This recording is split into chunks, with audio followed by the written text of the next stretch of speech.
music.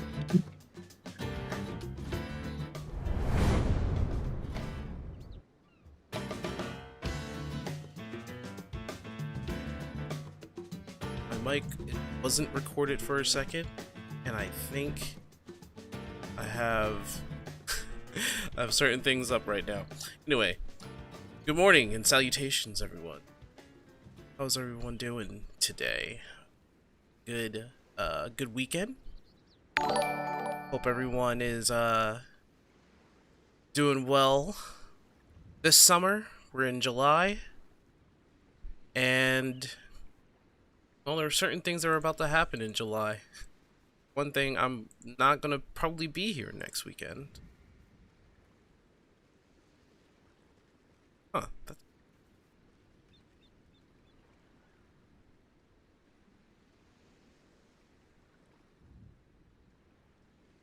Okay. Is anybody else there? Hello? Yeah, I don't know. I couldn't hear you for like as well as I could have. Some having technical difficulties. Technical. Um, Not to mention like, yeah, no, I'm just having technical difficulties. Don't mind me. Hi everybody. I am the Aeon Anima. Hello, the Aeon Anima TM. And how are you doing today? All right. I think on top of that, I was banning those "Do you want to become famous" bots while also trying to host a channel. Just normal things. Just trying to make sure everybody know we live. Um, how about you? Oh How my are you doing? gosh, there's so many of them. Not Yeah, one. there's like four Yeah, separate there was like ones. four of them. Holy crap, dude. I mean, Like, wow. don't mind me. Just clean it up. Uh, wow. Well, other than, I guess I should say hello to all the bots out there. How you guys doing? We do want to get famous, by the way. Yeah, we do want to get famous. Like, all these people, man. These bots, man. They probably made like 1,000 of them and just like shove them out into the world. Ugh, You can block 100 of them, but 900 more are still out there. we'll take their place. Mm. I'm I doing, think they at least get blacklisted. Like yeah, it just, you know, you yeah. know. I'm doing okay. I had myself quite a night with with a good amount of content that I was trying to work on. I Oh, I thought was you were gonna working. say with drinks and hookers. Oh man, no. Oh man, no. I'm a good Christian boy. Um, but I gotta do with drinks and hookers though. Well, Christians don't do that. Mm, we're not going there. We're not. We're. Oh, it was a joke. I concede. No, I worked on I was playing more of World of Warcraft last night, and I'm starting to feel the cracks in the walls. I'm starting to see the see why it was dethroned What from is? World of Warcraft was apparently dethroned from its number one spot in terms of an Um, MMO in the world. I And mean, I thought that happened ages ago, but okay. bruh. Just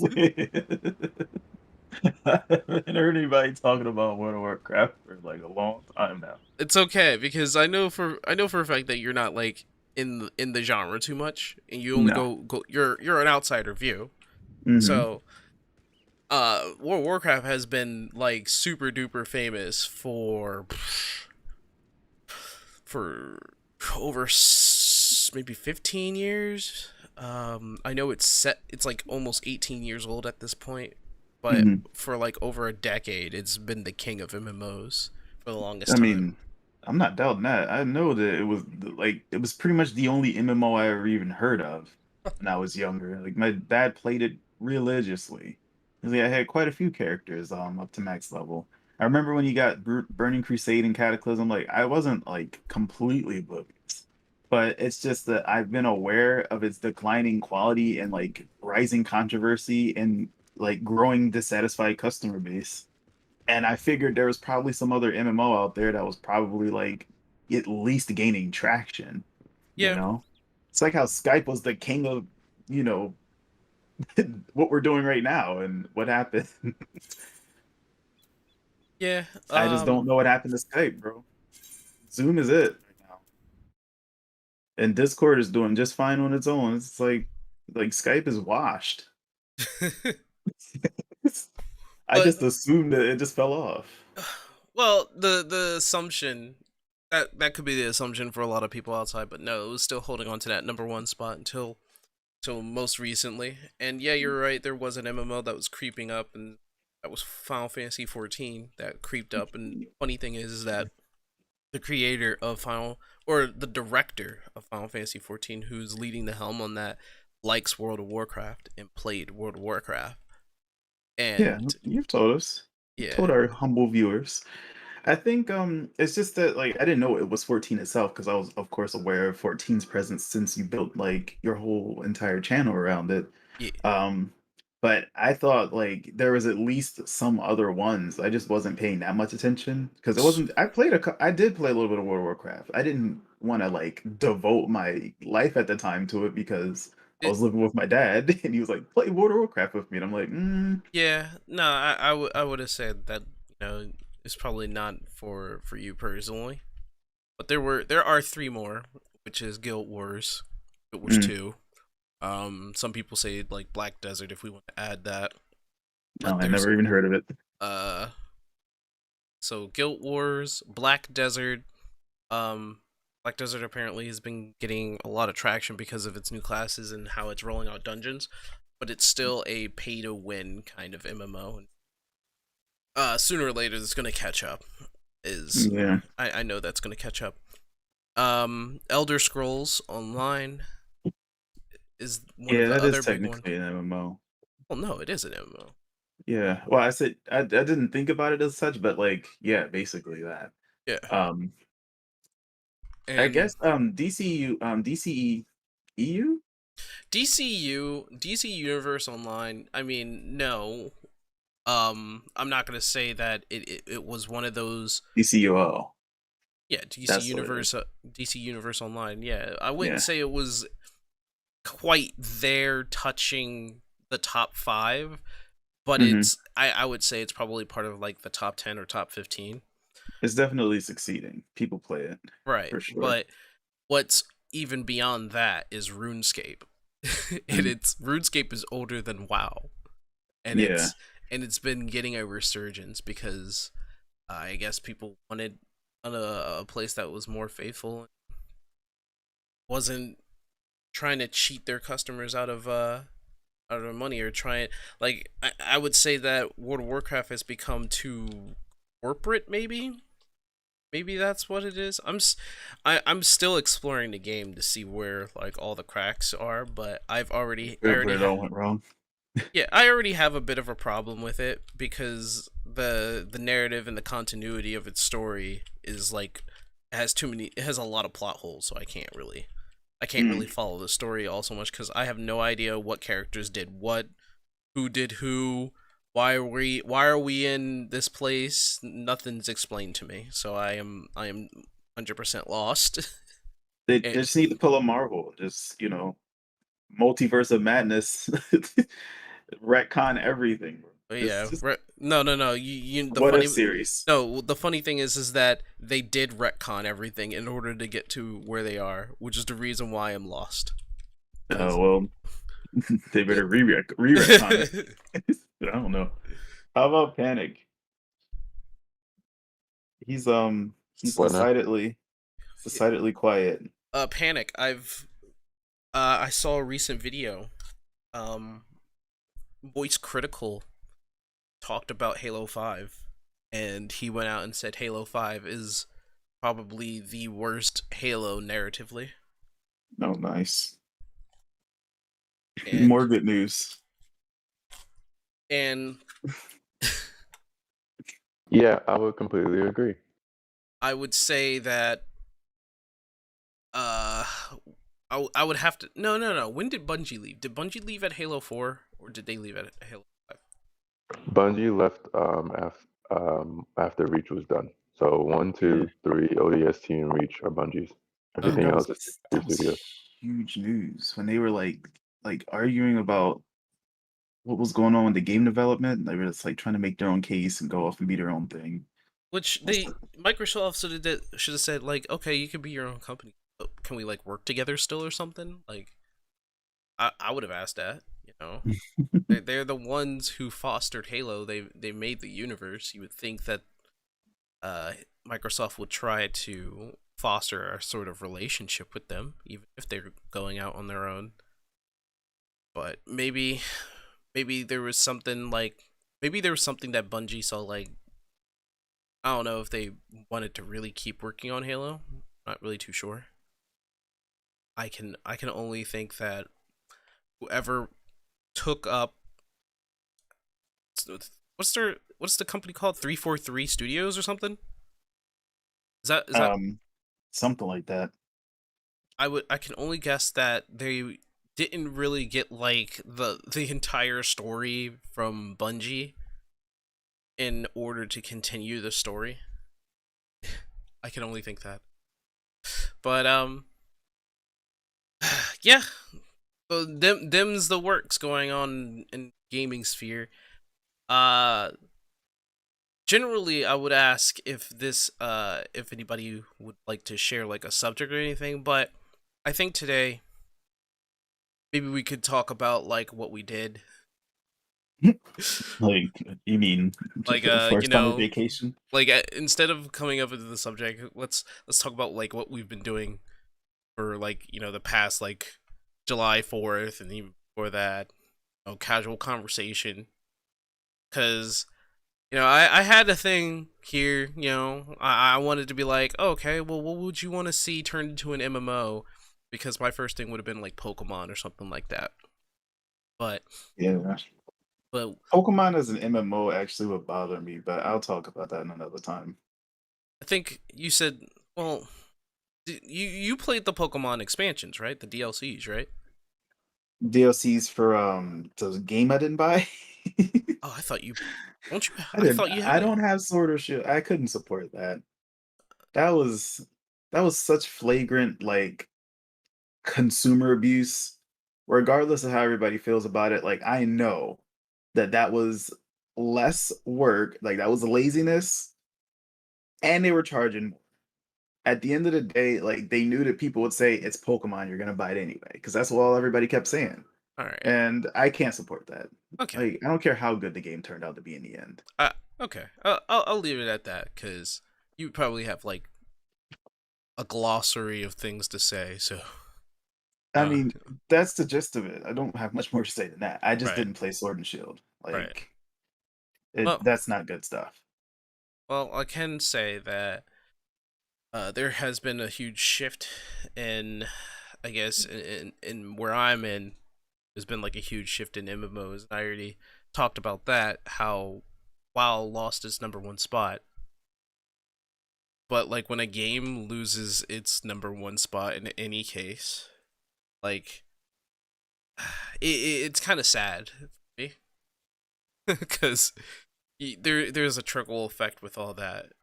You don't know what Blizzard or Activision Blizzard. I'm sorry. I was apparently corrected. I'm not saying their Ac- name right. Acto Blizzard, Yeah, I'm not saying their name right. I'm sorry, guys. Activision Blizzard Blizzard. Vision. Somewhere around that line. Hey, It, I don't know. Sync, yes. what comes up must come. What goes up must come down. But see, my feet don't touch the That's, ground. that's true. Seeing a world spinning upside down. No, we're not doing that. Oh, okay. I I thought that's what we were That's what we were talking about. No, that's not what Panic was talking. We don't have Skeptic here to like. We don't have him to come full circle. I got so the rest of the lyrics in my head. Man, I don't. It's not my favorite Crush Force song. But it's not terrible. Anyway, I like what other people saying. They keep repeating this. And apparently it's a quote from Blizzard themselves. mhm. No king rules forever, my son. That's That's accurate. yeah, so like this was in Wrath of the Lich King when they beat the Lich King. The king himself that Arthas, who was the Lich King, he killed, Mhm. comes back as a Mhm. ghost, and he's like, Arthas is like, is it over? And he comes in, he's like, no king rules forever, my son. And they keep repeating that line in every news article, in every video. They're like, Like, Blizzard said it best. I guess that was a kind of a meta self commentary, but you know what? I like to liken that more so to Yoda coming out of nowhere and bonking Luke with a stick and his force ghost self. Just humbling people. You Like, know, I can only say that as much as as much as I'm liking World of Warcraft as it is right now, mhm, because I'm new to the game, I have not. It's all new experiences for me. mhm, I'm also feeling, like I said, I feel the cracks in it. Like yeah. the first thing, how would you like to skip all the past expansions and be rushed into the latest one with no connotation, no narrative, no information? You're just I mean, rushed into it. Like, basically the way you described it last time was that like it shoehorned you through. And that's yeah. to me, that's like money vacuum central. Like how much money do you have to spend per expansion still, or they're just Well, kind of rushing you through so you you can get the can end game. so you can play World of Warcraft for free as long as you have the Mhm. Blizzard, you have the Blizzard, the Blizzard window, the Blizzard thing. My words are lost there, and you can just play up to level 20 for their free trial. Mhm. But in order to go past level 20, you need to pay their subscription, which is only $10. No, Okay. $15. Sorry, $15.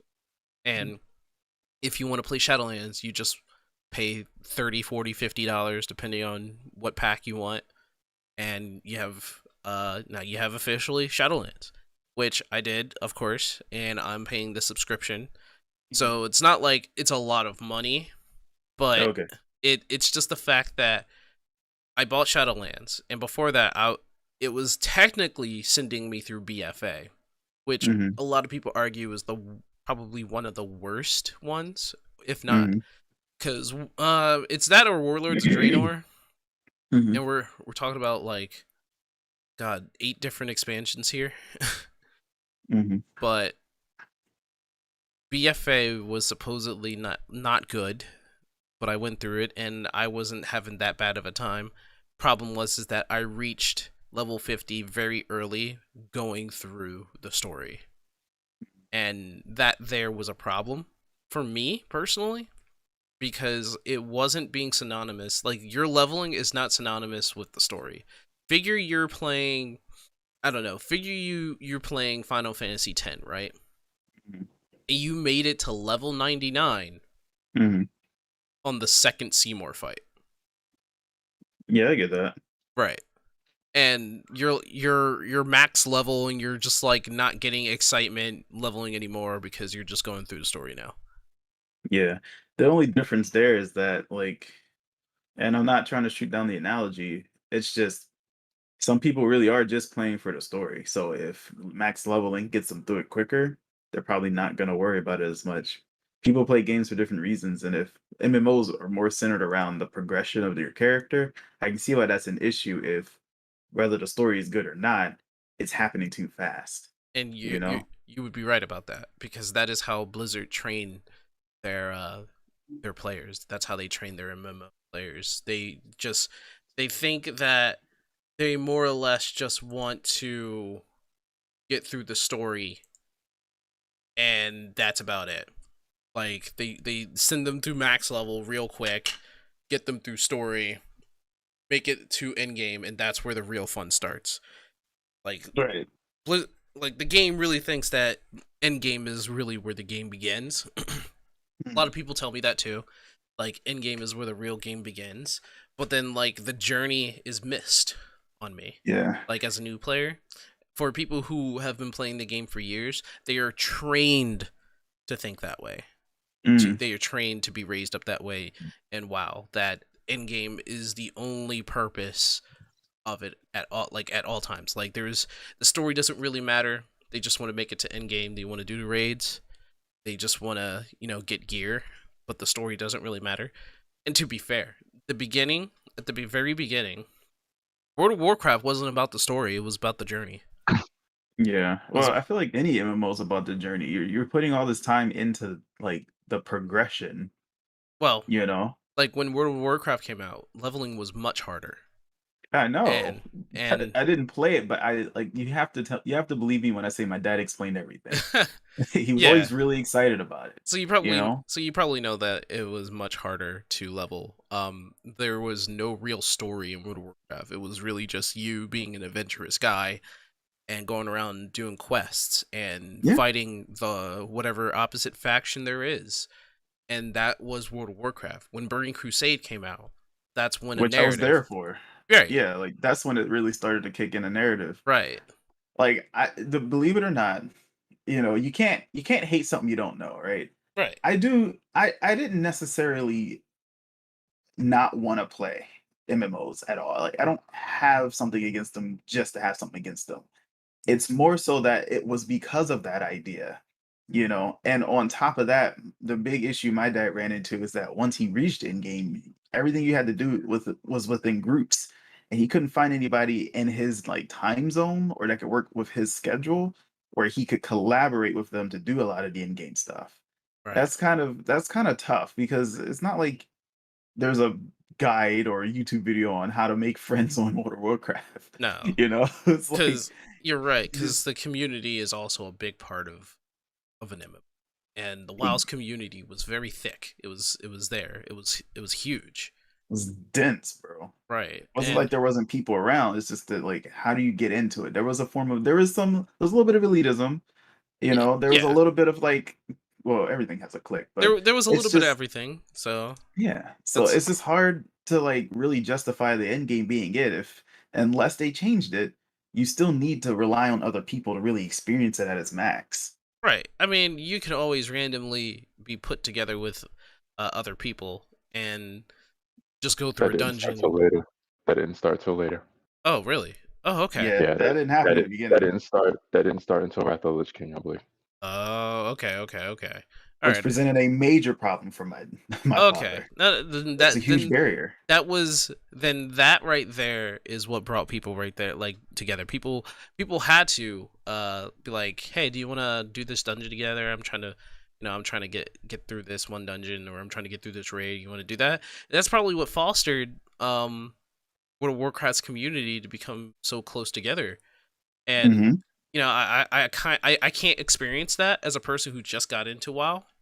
I can only experience what people are coming to my channel for as they're Mhm. explaining everything to me, to what these content creators that are coming to me saying, like, I seen your video, so here's what you need to know, Yeah. and to what I experience in the game itself. Like, recently, I went into one of the Shadowlands dungeons, and Mhm. it was basically the same thing. It was a dungeon finder, kind of the same thing with like 14 with their dungeon finder. It's called like a duty finder.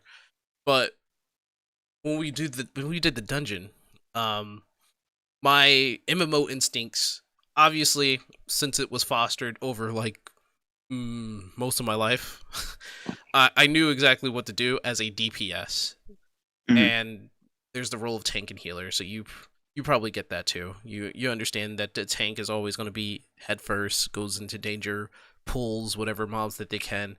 Healer is going to heal everybody in the party, and the DPS has to do big gigantic damage. And Yeah, I get that idea. I yeah, won't say I but know for myself firsthand, but I know my dad played Paladin first. You Wait, tell wait, me. wait. No, no, no, wait. See now, and wow, the minute you said that, the first thing that popped in my head was prop pally or oh right. healing pally. So So yeah, and WoW, each class has a it s- used to be three. I don't know how many trees it is now. so Paladin I think has 3 specs. Mhm. There's Every class retribute. should have every class should have 3 specs. Well, there are some that have 2. Like for instance, Demon Hunter only has 2, and Okay, that's a new class on me. and Druid has Mhm. 4. That's also new. They used to only have three. Every class when I played, every class only had three specs. Okay, Bro, didn't druids come out in Burning Crusade? Druids, When did they drop? I I don't. think I think they started in vanilla. Oh, okay. I'm So thinking like they were maybe I'm thinking of there was a class that so there released in must have been like a Burning patch Crusade, but that it's not made it. there must have been a patch that made druids 4 spec, but Probably. druids were like they have like all the specs so they can just do everything. And yeah, see, like a class isn't a class without its spec. So like a paladin could be a DPS spec, a healer spec, or a tank spec. Yeah, And Right. I think the way that my dad did it because he was on his own, he did all three. He had to. He balanced it out. well, He didn't maximize like a certain spec to put like to fill a role. you You know what I can mean? you can change specs whenever you want. But That also didn't start in the beginning. Sorry. what will say that again? I didn't hear That you. also didn't start in the beginning, where you could change the specs. Okay, Right. So right. I think he was mostly a DPS at the end of the day. Okay. So at that point, I would say kind of lost track. But while I was in that dungeon, Mhm. we didn't say anything. Like there was no words conveyed except for the tank saying like, wait right here so I can pull. Mhm. And we took Go ahead, on bro. we took on all the like I liked the dungeon. It was fun. But Mhm. there was hardly any talking. There was no real talking, and that's usually how I've experienced stuff like this before. If there was like a mistake that was done, we'd be like, "Oh crap, my bad, didn't mean to pull this," something like that. Yeah. But Means to an end. for the most part, it's kind of friendly to those who just don't want to really talk. And I guess that was the point of that. However, like in the past, WoW forced you to communicate, Mhm. and that's like the difference between classic WoW and modern WoW is what a lot of people will say. Mhm. And I'd say I don't fully know because I'm not fully experienced in World of Warcraft. But if that's the Yeah. case, that's the case. I don't know. All I I all mean, I mean, all I'm really experiencing right now is like the community is splintered. People in game are they're not talkative. They're just they're willing to help when they can. Even the horde side, like there's like no animosity. I see a horde person every now and then, all the time in the game, and that's only because it doesn't really matter if you're a horde or alliance anymore. Yeah, yeah, that used to be a big deal. it's definitely calmed down. I'm not gonna lie, because when I was playing, the minute I was in neutral territory and an ally happened to see me because I was horde, a fight would immediately start. Like there was no questions about it. Right, Hands were thrown at all times. right. It was something to see though. I was like, they really going at it. Like, what is it going on? Right. But that's what a role playing game's all about, right? Yeah, it Massively is. multiplayer online role playing game. It's like you're in that role. You take on that persona and you play it out. I I think th- that's what was really cool about it. I think the funny thing about it is that someone defined it this way, like World of Warcraft is an MMORPG, and its biggest competitor, Final Fantasy 14, is an RPG MMO. Yeah, And probably the best way to put it. and 14 fostered quite quickly when it came out with the Realm Reborn and into Heavensward, especially into Heavensward. It quite quickly fostered a community, and I think Wait, when did you say Heaven's Word? Heavensward, yes, Ward, as in word, Ward. word. Ward? I may have said word, but like it doesn't matter. Heavensward, Some Heavenswards. people make me think it's Heaven Sword or something. No, Oh, it's Heaven's Ward. Like you're heading towards Heaven. heaven. Heaven's Word. Okay.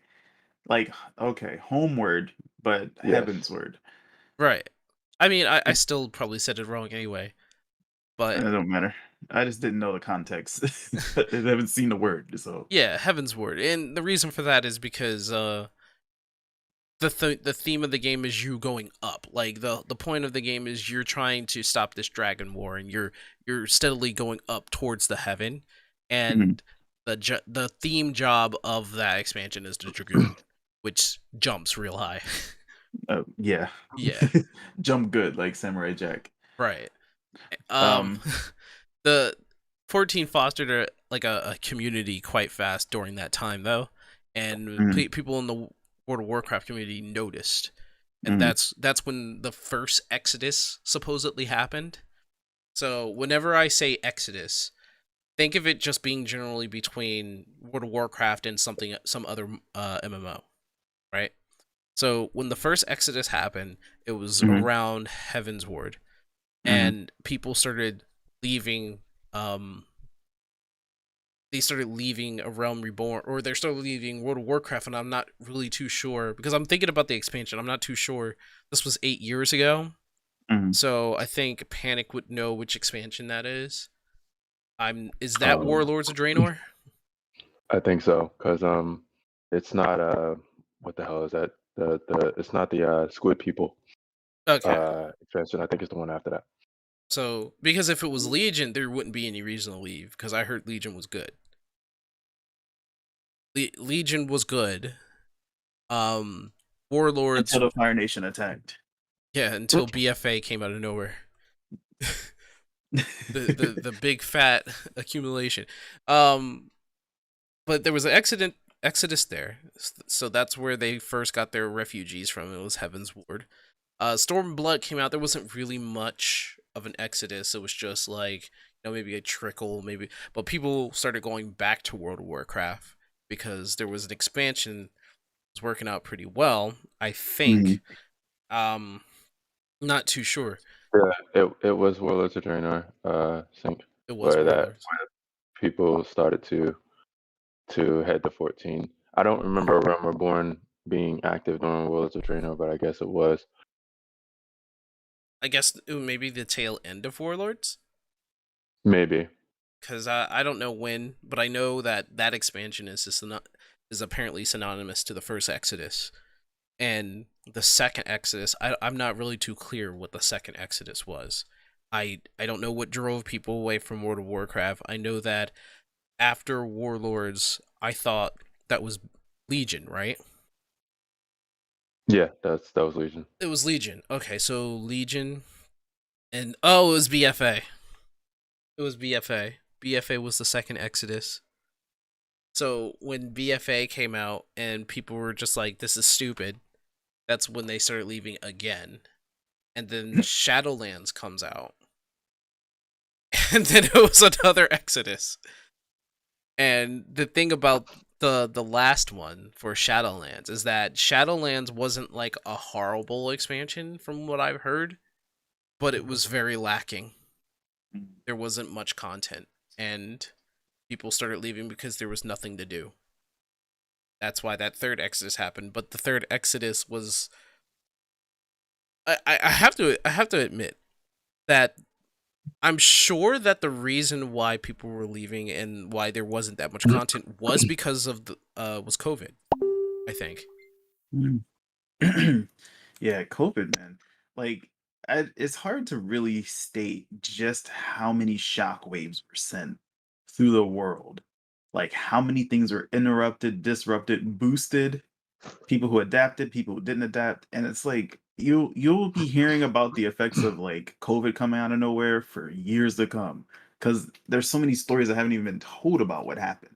Right. You know? Oh, right. Now I remember. Yes, Legion was the good one. I remember why. Fucking Illidan came back. Yeah, I Illidan, forgot about that. because I actually started a Demon Hunter and their intro was just so fucking awesome. Like Illidan and his Illidari telling you to go to this like demon base to wreck shit.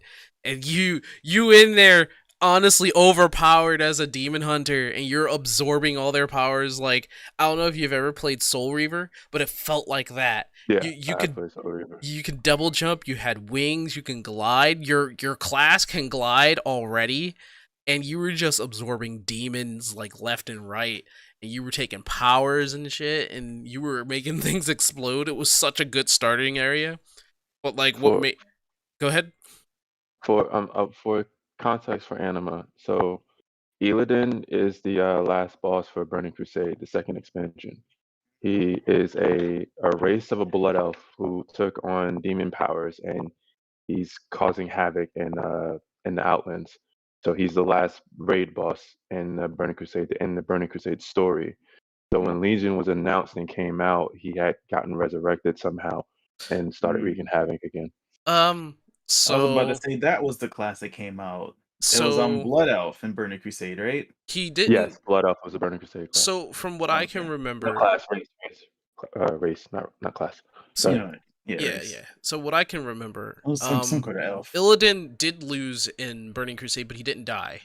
He Okay. lost. He lost, and he was able to escape, and he was hiding. But Okay. the Right. but like the whole thing of Illidan and him being the enemy was such a switch. Which like it was such a Bait and switch. misdirection because he wasn't really a bad guy. He just wanted to destroy the Legion, and he worked with the Burning Legion to get what he want from it, and he saw the opportunity of him losing to actually hide away, so that because there's this is this worse person other than Illidan. There's this worse bigger guy called Kil'jaeden, who was actually Yeah. the leader remember of the Burning Legion. He was the actual Yeah. leader, and he was working under Kil'jaeden. Well, supposedly, I guess you could say he was putting up with him. And when he lost and he went underground, he was building his forces because the Burning Legion was like destroying, like villages and towns of elves, and the elves went to Illidan because they wanted like revenge. They wanted to have power. So he gave them power by the ways that he got his power. And basically his great line was, when you came to me, you were not prepared. And just like in Legion, he started that off by saying you are not prepared.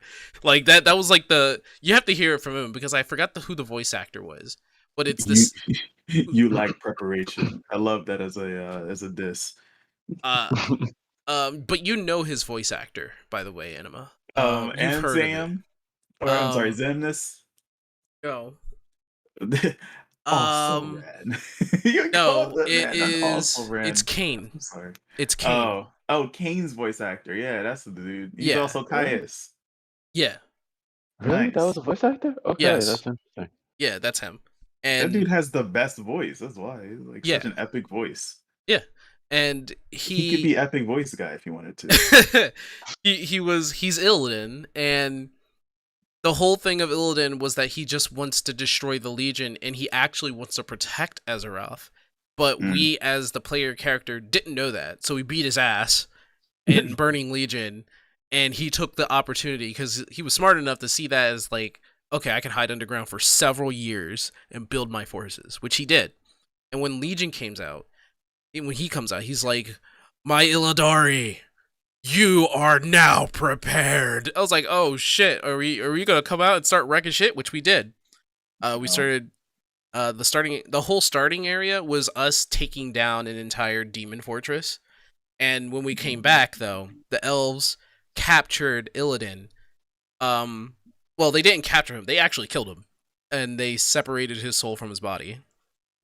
And they put his body into crystal so that his soul had no place to go to, because at that point he was more demon than he was like elf. And the Illidari came back. He was like, "Master!" And we tried like in a cinematic. It was pretty cool. It was like, "We must save our master!" And we tried to kill all the elves, but we got shot down. We got crystallized along with our master. We were sent to jail, so we were put into sleep for like, what was it like? I don't know how many years it was, but we were put to sleep for years. Yeah, how did it feel when you woke up, bro?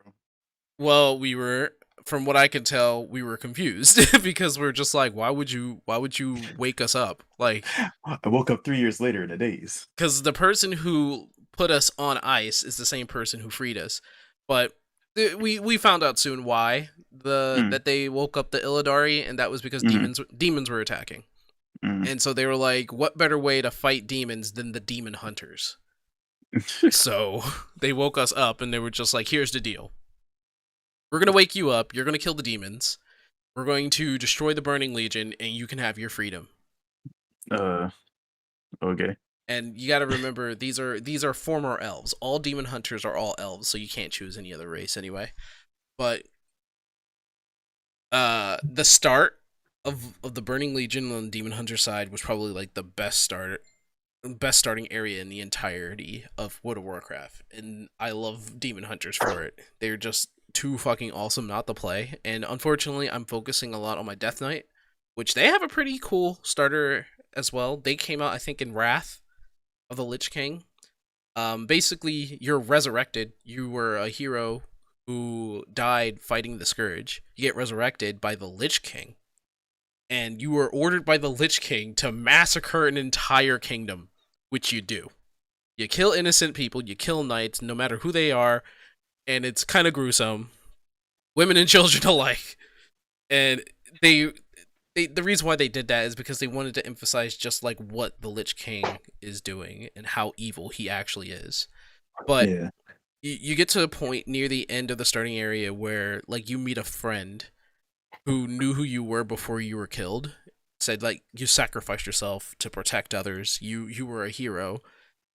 And oddly enough, he also said like you must kill me because if you don't, who knows what they'll do to us. You must remember who you are, whoever your name is, and you kill your best friend. Right. And, You must remember who you are, whatever your name is. but you have to kill me. So you kill your best friend, and then you're sent on one more assignment, which is to take on a really powerful hero.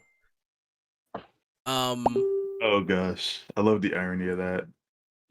All uh, right, look, I don't mean to cut you short. I'm glad you're very excited about the story though. That's I think the idea that you're trying to get across is like the story is more than what World of Warcraft wants people to like invest in.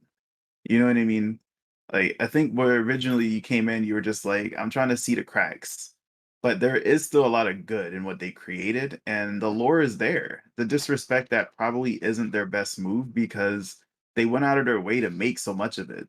And now they're just like in game, which seems like it betrays the whole entire like journey, especially for the longer term players, which is most likely where the split is coming from. It's the so way that they're trying to get people into it now that is creating this shift in how people view the game. Is that kind of what I'm getting? yeah, uh, there was a person who said, uh, no, it was Asmongold who said this. He said, Mhm, but the top 5% is going to enjoy World of Warcraft. The bottom 5% is going to enjoy World of Warcraft, which would be like relegated to like newcomers, right? Like myself. mhm, But the mhm, rest of the 90% don't like World of Warcraft. And that's the reason why they're escaping to places like 14, Elder mhm. Scrolls, even DSU or Yeah, DCU, these Fantasy Star Online, all those MMOs that people were talking about, they're flocking to them now. Fantasy Star Online is a sleeper waiting to emerge. It is gonna be something crazy. But anyway, It's because there's so many people who talk so fondly of that game. it's actually part of the top 10 now, so it's Yeah, not it's really a it's sleeper no more. it's not even creeping. It's running full force. Right. But Like the queen in chess. Like, you ever see that guy's animations where he's just like chess and queen in chess be like, like running across the field, like, wait, no. People getting brutally murdered one by one. the queen just be slapping people every which way. But yeah, that's pretty much how it's going with me. I've been having fun, but I'm starting as a new player, and probably because I've played MMOs all this time, I'm starting to see the cracks in the game, and Hmm. the cracks are just getting bigger and bigger. And Hmm. by the time I reach endgame, I fear that even when I'm done like raids and dungeons, I'm probably going to see full swing just what people were talking about. And Yeah. I never judged World of Warcraft at all because I never played it. So whenever somebody said World of Warcraft sucks, and I'm like, I don't know. Honestly, the big brain play here is to not just find the cracks, but to find where they're not being sincere, which means without wax. The way Right. that they used to fix sculptures back in the day, whenever there was an imperfection in the process of sculpting, is they Right. would fill it with wax. When a sculpture was made sincerely, it was done so without wax, meaning that they did it right the first time. Right. And that is what you probably want to pay more attention to is what's not trying to be shown. That's really what you should focus on because the integrity of the business or the company is really what's going to affect your ability to consume or to be a consumer of theirs, like to be a customer. That's why people are leaving. It's Mm, because they don't have consumer trust anymore. It's not so much that the game is whack, because you're talking about people who paid month after month a service to play this game. Like, really, I think the biggest reason why people don't buy is they don't feel like it's worth their investment. And that's where people are mostly going to be dissatisfied or upset. And however they justify it is all going to vary, but you should probably try to find out why people are dissatisfied, not so much complaining, because we all complain, but we still buy Pokemon. But like why there's a real genuine reason why there shouldn't be like an investment into the game. If there is more than enough, then make your determination. But if not, if you like the game, enjoy it, you know? yeah, I would say like for those who've been playing WoW for like 10, 15 years, I understand your gripe. I don't fully understand it in the terms of the game itself, but I can understand your feelings with dissatisfaction. But in terms of the game, I'm going to have to explore that. I would say that as a person playing WoW now, I'm enjoying it, Mhm. so I will continue to play it. Yeah. But when it comes when I reach end game and I will understand like why the game itself at end game is not as good, I will be willing to make that 40-minute and maybe an hour video explaining my entire journey.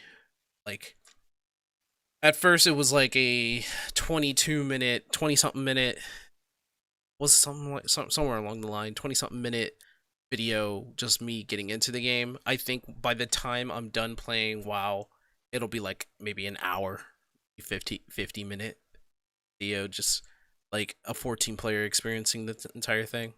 A lot of there's been a it's been a journey, dude. It's been a quite the journey because I get both sides of like people detracting, saying like Hmm. you don't understand how wow, like you don't understand the game. The game is that stuff. It's that Well, there. I mentioned elitist, or Yeah. purist even. It's like, or that should be mentioned, but you got to remember that some people like things to not change. Like people don't like change, Well, and there's also there's going to people. be people who are going to complain just because it's not what they remember. Like nostalgia goggles work in reverse too. Yeah, When something is changed that was something as you fondly remember it, then I don't know if there's a word for it, but like, but yeah. Just to cap that out, that's yeah. that's what's going on with me. I've been having actually a pretty fun time.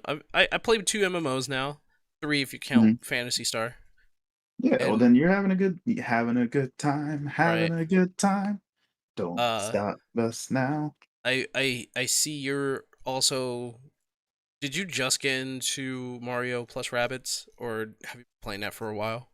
I've been slowly working my way through it. It's one of those like so between that and the Ace Attorney trilogy, I've been working through them.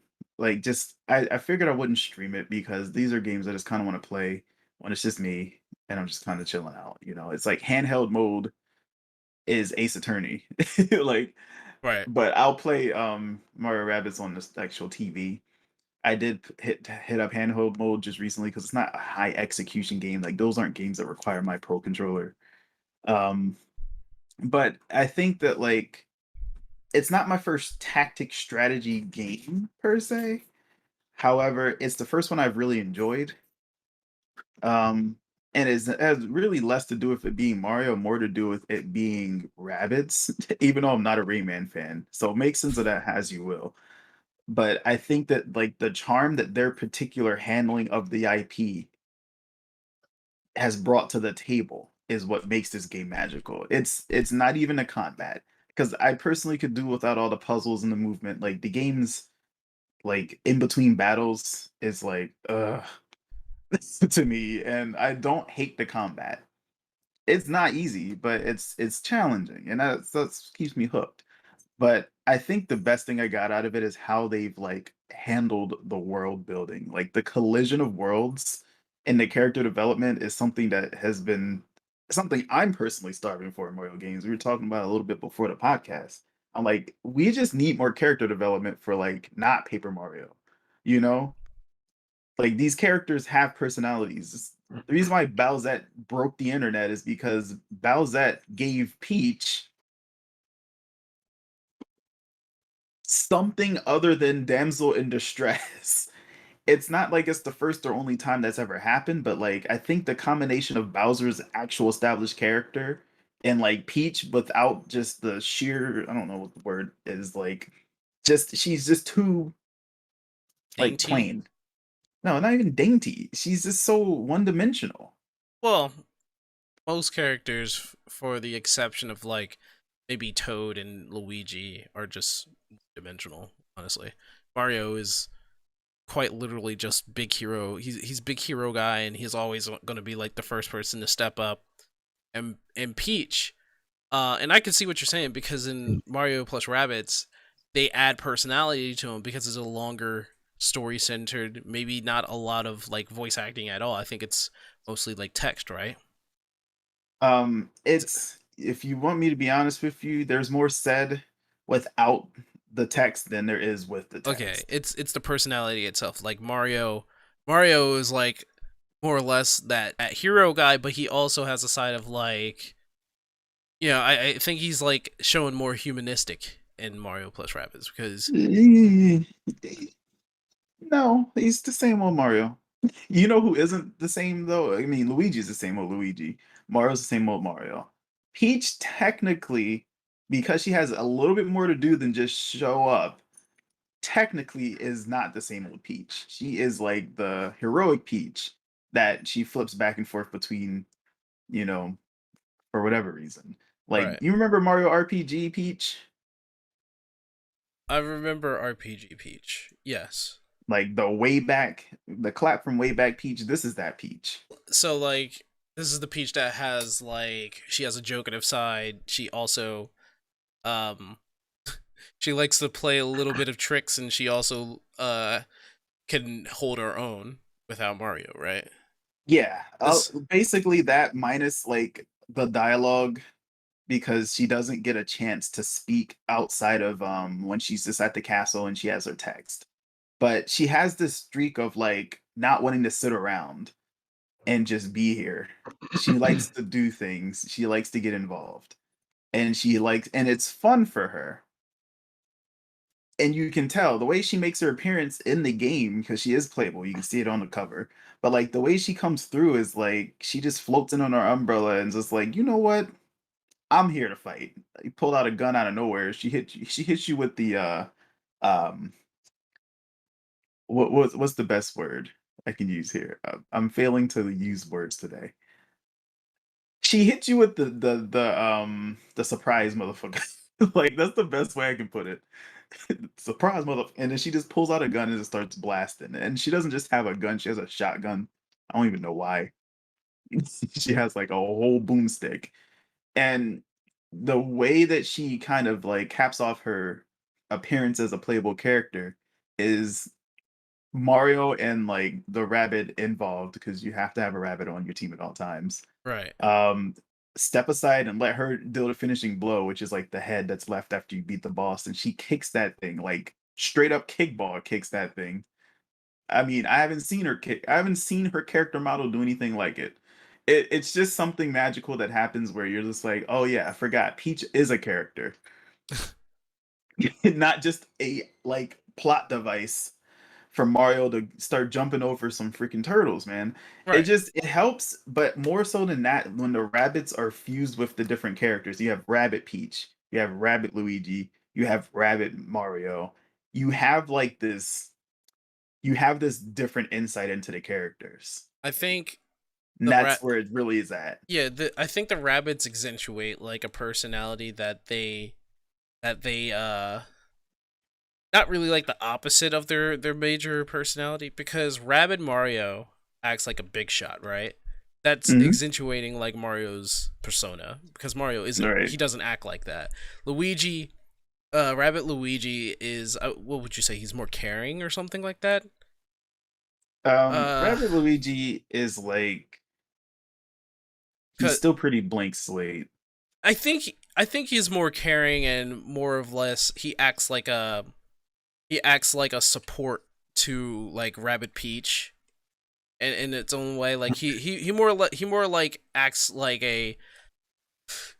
He's more. I would say he's more friendly than, Yeah, and he he's not like because when you do meet Luigi, Luigi is, and yes, I've seen people play the game. That's probably that's how I know like how mhm. what's going on. Luigi is more he more or less is still like a big big butt coward, but they gave him like the perfect weapon for that, which was a sniper rifle, and, And a drone. and Like, he's all his abilities are based around movement, which allows tactical retreats as well. right, and You know, like he's still about it though. It's right just he's so he's quick to scare. yeah he's quick to scare. He's more cowardly, but he still wants to support. Where Rabbit Luigi accentuates the more support and friendly attitude that Luigi is lacking. Yeah, And basically that. yeah, And then and like Peach is also like super boisterous. right, she's more bratty. She's kind of like how Peach was in Mario Strikers Charged, Yeah. and She's definitely like if you take Muriel and make her a kid. Remember Kid Muriel? yeah, she so Enough cheese. so Rabbid Peach accentuates like Peach's more glamorous side, where Yeah. Peach in this one shows grit, right? She shows that she could take care of herself, but she's still more like kind, nice, and dainty. Yeah, she So, still kind of has that. I mean, as long as that's just one part of her character and not the character, like, like yeah, and then there's Yoshi. So Yoshi well, comes real late into the game for whatever reason. I haven't even found Yoshi yet, but he's the last character. Right, and that there's a reason for that. But when Well, don't you spoil it. I'm still playing. when you meet Yoshi, well, you know Yoshi's personality, right? He's happy. He's always happy go lucky, and he's always nice. Yeah, and When you when meet sh goes down, he's down. right, when you meet Rabbit Yoshi, let me know what you think. Oh yeah, I already got Rabbit Yoshi. So you've Um, already got Rabbit Yoshi. yeah, Rabbit Yoshi. That's hard to explain. I don't really know Rabbit what to make of it. Rabbit Yoshi is what you get if a Yoshi lets go of all the if you let go of all of that kindness, they become like kind of chaotic, and Yeah, they kind of are more or less like he's just mindless not more so. destructive. Yeah, they're not destructive, but they're he's more or less he's more carefree. Like Yeah, he's a 100%. He just if doesn't care. if one is carefree, the other taken right from Loki is hedonistic. It's like well, not even that, really just more like just care less. Let's go from carefree to care less. Right. Like I don't know. Yoshi cares a lot, and Rabbit Yoshi more or less just like he's very careless. This is what happens when Yoshi just doesn't like when his happiness just I would say his happiness just goes to a point where it's like, bro, you need to calm down, and then he was just like, no man, I'm having fun. Yeah, it's hard to tell what the heck that thing's thinking. Right. But I will say this, the point is that it brings more character development to the characters themselves, you know? I'd s- It's like how they did Madeline and it's like how they did Madeline and Celeste, right? Madeline has like this persona that she's got to just climb this mountain. And you can tell that there's more to it, right? But you can't really she's not going to open up and say that. Like that's cutting deep.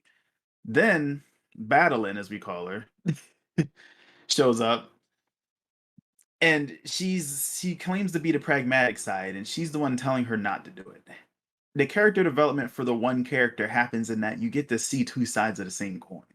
You know what you I mean? you also get to see character growth on both of them. Right. Exactly. Which is really character growth for one person. But you see it coming from two different angles and you get more narrative out of a single character. It's basically an effective way to have a character talk to themselves and reveal what they're thinking without being boring about it. And not only that, but tying it into the gameplay, you know, and like into the personal character struggle is super cool. But Right. I think that like Rabbit's could only do so much with the characters themselves, so they do their best to interpret the characters the best way they can, and that's by using the rabbits. And if the Phantom Boss is anything to say about Mario himself, the fact that he just went out of his way to roast him for 2 whole acts is just even better. It just means that, like, the guys behind the game really care about the IP, they care about the characters, they have their opinions, and they are expressing them through their own vision. Yeah. And thankfully, Nintendo allowed it because I think Nintendo is just not the best, or at least not Nintendo, but, like, let's just say that whoever behind Mario is just So not the best at letting the characters be the characters. so that would be Miyamoto. So Yeah, most likely Miyamoto. Miyamoto, um, nothing against him, right? Because he did bring us Mario. Uh, he, I think he sees his children in like more of a scripted way. Again, not saying anything bad, but he wants Mario to be the hero, right? He Yeah, he wants Princess Peach to be the princess that needs to be saved. He wants Bowser to be the bad guy, right? So yeah. the fact that someone in Ubisoft convinced him to allow this to happen, um, because Mario still is the hero in that game, so they Mhm. made Rabbid Mario, Yeah. and Luigi is in the game with his cowardly self. Like I think Miyamoto has more like creativity for like Luigi's sake than anything else. I honestly think somebody else is at the helm for Luigi over there in Yeah. Nintendo. You have to believe that because he went from just being like player 2 to like having its own persona. Like now there's a distinct difference between the two characters. Right. And it didn't have that wasn't always there, but I think um I think it should just be said that like the reason I'm bringing all this up, the reason I went so far into it is because the second game is coming out, and I'm actually interested in it. My topic today was actually going to be the Switch lineup coming up because I knew we were going to talk about the Switch OLED. But yeah, Um, I was thinking about talking about that and how I'm just not, actually just like not looking forward to it because if anybody missed it, there's not much to it. But Nintendo said, look, bigger screen on the Switch, LAN port, bigger kickstand. At least they acknowledge that their kickstand is actual booty. But nothing new really for what everybody leaked the Switch Pro to be, which was 4K resolution and higher frames per second. Like none of yeah. that kicked in, and Now, we don't have better Joy Cons. That's not happening either. So if yeah. you don't already have a Switch, don't get it. Basically, unless you really need this, and your handheld mode has to be the best it can possibly be, or if your Switch has anything wrong with it and you needed to get a new one anyway. Right. I wouldn't go out of your way to get the new one So because it's having a LAN port installed isn't that serious. You can fix that problem for like $20 with a LAN adapter. so like it's also 350, so it's like $50 less than a PlayStation 4. A base Yeah, no disc PlayStation 4. you I might as well just get a PS4. right. Well, or just get another regular Switch, you know? Like the thing is that I know why the whole handheld thing is such a big thing, and that's because Japan, people don't really stay home. They try to go out, and staying home and docking their Switch isn't like the biggest thing for them, so they take their Switch everywhere with them. Yeah, And that makes sense. If you so put it that way, then because I always have to consider that everything's made with like Americans in mind. You know, like we have a different lifestyle over here, and I know their culture is different, bro. They sleep in public all the time. It's a whole thing. There's a they word yeah, for it. I think it's like emuri. they sleep they tend to sleep in their workplace, and they Yeah, tend to take their job seriously to like a fault. So their culture is very different from ours, and a lot of people, um, I think there may be a lot of people from the West who don't fully understand right. that like all this complaining, like this is the reason why I've just stopped, and I like the Mhm. only way they'll understand is probably see like the metrics and how much their system sells in different countries. Like I think their system is going to sell well in like China and Japan and South Korea, but in Mhm. places like Australia, Europe, South Africa, Canada, North America, and South Right. America, they're probably going to see this and they're like, "Oh, people really don't care about this giant screen." And we're like, "Well, yeah, We were waiting for like 60 FPS, big screen, 4K. We were waiting for better internet, and you're giving us a bigger Yeah. screen. Like, This is the DSi phase of the Switch right now. It's just weird to see it on a main console like that, you know? right, Normally normally when a console gets re-released, like if it's the same thing, there's a major difference, you know? Like when I remember the PS2 giving us like the really small PS2, yeah, it wasn't the different hardware, it's the sheer like it was the portability of it. I'm like, hell yeah, I can this thing's like the size of a DVD case. Take this everywhere. right. I mean, like, do you really want to take your PS2 everywhere? Not always. It's easier to steal, absolutely. Easier to break for sure. But I feel like that was a significant change. I, I Like, I honestly I don't don't think know. that was a bad idea. I don't know. I'll just leave as that's their business decision as to making that PlayStation so small. I honestly didn't care much about it being smaller. Honestly, I Nobody really needed it to be smaller because it was at the end of its lifespan. But if you right, say wanted to get a PS2 back and you don't have a lot of space for it, or honestly, it really the big idea for me was that it would fit with everything else. Like everything gets so cluttered. At right. least back then, this was like DVD era where we had our walls lined with all these DVDs and we had all this technology. It was huge. I mean, It at some point, everything started to become digital anyway, and the bigger problem was when the PS3 came out, it played PS2 games, but then they were like, second version, no PS2 games yeah. are able to be played via the disc, but you can download it. So I mean, I guess that was a compromise. They had like a lot of the PlayStation 2 library in digital, which wasn't all of it because obviously there were plenty missing. But I would say that the PlayStation 3 library was kind of fucking amazing It in was terms. amazing. Both the 2 and the 3 and the 4 were No, no, no, great. I no. would say Let me correct myself. I'd say the 3 was the best though. Three had three in terms of like the online store Oh, had like the best library it because did though. because it had Loki yeah had everything. it had PlayStation 1, 2, and 3 games in the shop, and then when PlayStation 4 came out and their shop was just like significantly fractured and small, and you're like, where's all the games at? And they're just like, Don't you still have a PS3? they're like, That's yeah, how so that's how about they were that, being. well Well, about that. let's talk about let's get back on topic because we definitely free balling today. Yeah, Ain't got nobody to hold us back. All right, so here's what's coming out on the Switch anyway. So regardless of if you get the new Switch or not, I think that what did come out of that trailer was some pretty juicy previews of the games to come. So in very much Sync Weaver fashion, I'm gonna go through these games, but here's the deal. This is something you can go on the Nintendo's main YouTube channel and watch or see. They have a picture up. I don't know where to find it, their picture stuff or whatever, but you can go find it. You can Google it or something. Here's what's going on. So out now, 2021, we have Bravely Default 2, which should not be slept on. Super Mario 3D World and Bowser's Fury.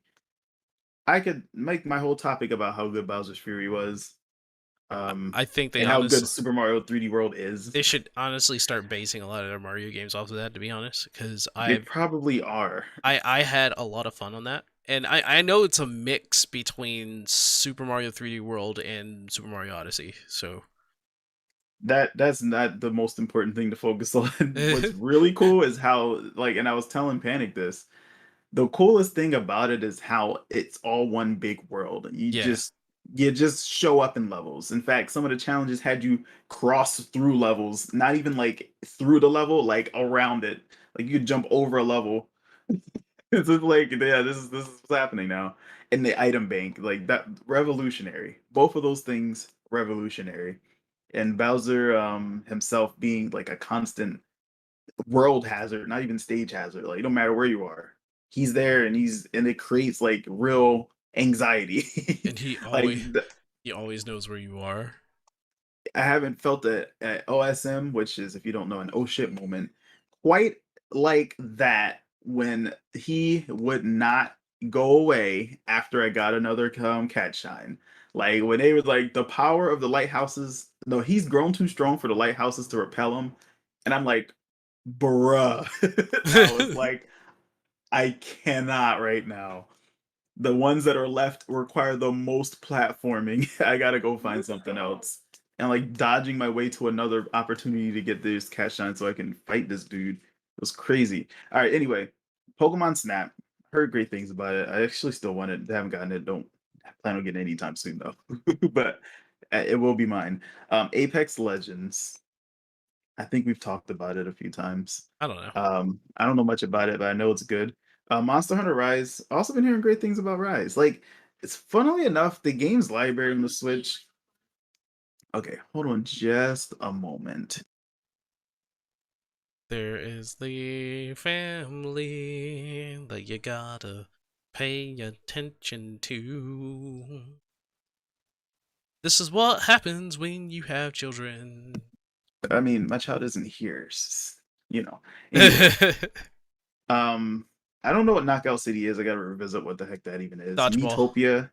That sounds fun. If it's not more fun than Lethal League Blaze, though, I don't know. Metopia, I'm not going there. It's, I guess, for people who are about their me life. Famicom Detective Club, we all didn't really like. I don't know. There might be people out there really excited for that, Yeah, but there are. that was kind of one of the lesser highlights of their whatever. Game Builder Garage. I'm waiting for people to really get the hang of that thing, and we start seeing games come out of that that are actually solid. It's going to be a lot of fun to see happen over the time. What's funny is It's that going to take. this isn't like the first Game Builder's game, obviously. Without like whips and whistles and all that other stuff. There was another game out there called Dream, Mhm. which is literally Dreams. yeah, which is literally, I think it was made by the people who made Little Big Planet, but it literally is just you programming a game and making all the assets of the game. And Except it's kind of puts a lot on your shoulders considering yeah. you're making whole entire 3D games. Yeah. I hope that the Game Builder Garage will have the sense to make it a little bit more, simplified, in that you're mostly going to be focusing on 2D games, not 3D games. You can Just make two. both. So if you can make both, be my guest. But like, I don't even think it's an option in Dreams, is it? Yes, you can make a 2D game in Dreams. You just need to Oh. program it that way. I guess that's wild. Dreams hasn't really turned out anything great that I've seen. No one's really said, There, "Hey, look at this Dreams game." because there, like, no matter how you look at it, there's still like a restriction in terms of there's still a restriction in terms of like how should I say it? Knowledge, There, talent, there's like there's a literal like a literal wall of like you need to be this smart to make a good game. there's a literal roadblock in the form of actually knowing what you're doing. I think that if you just give people like you know what makes Super Mario Maker so special? You don't have to be an expert game designer to make a good stage. Right. It might not be the best stage, but like the game plan is in place and the tools are vast and the execution isn't so hard if you understand Mario. You can make literally and not infinite, but there are a lot of zeros after that after that number.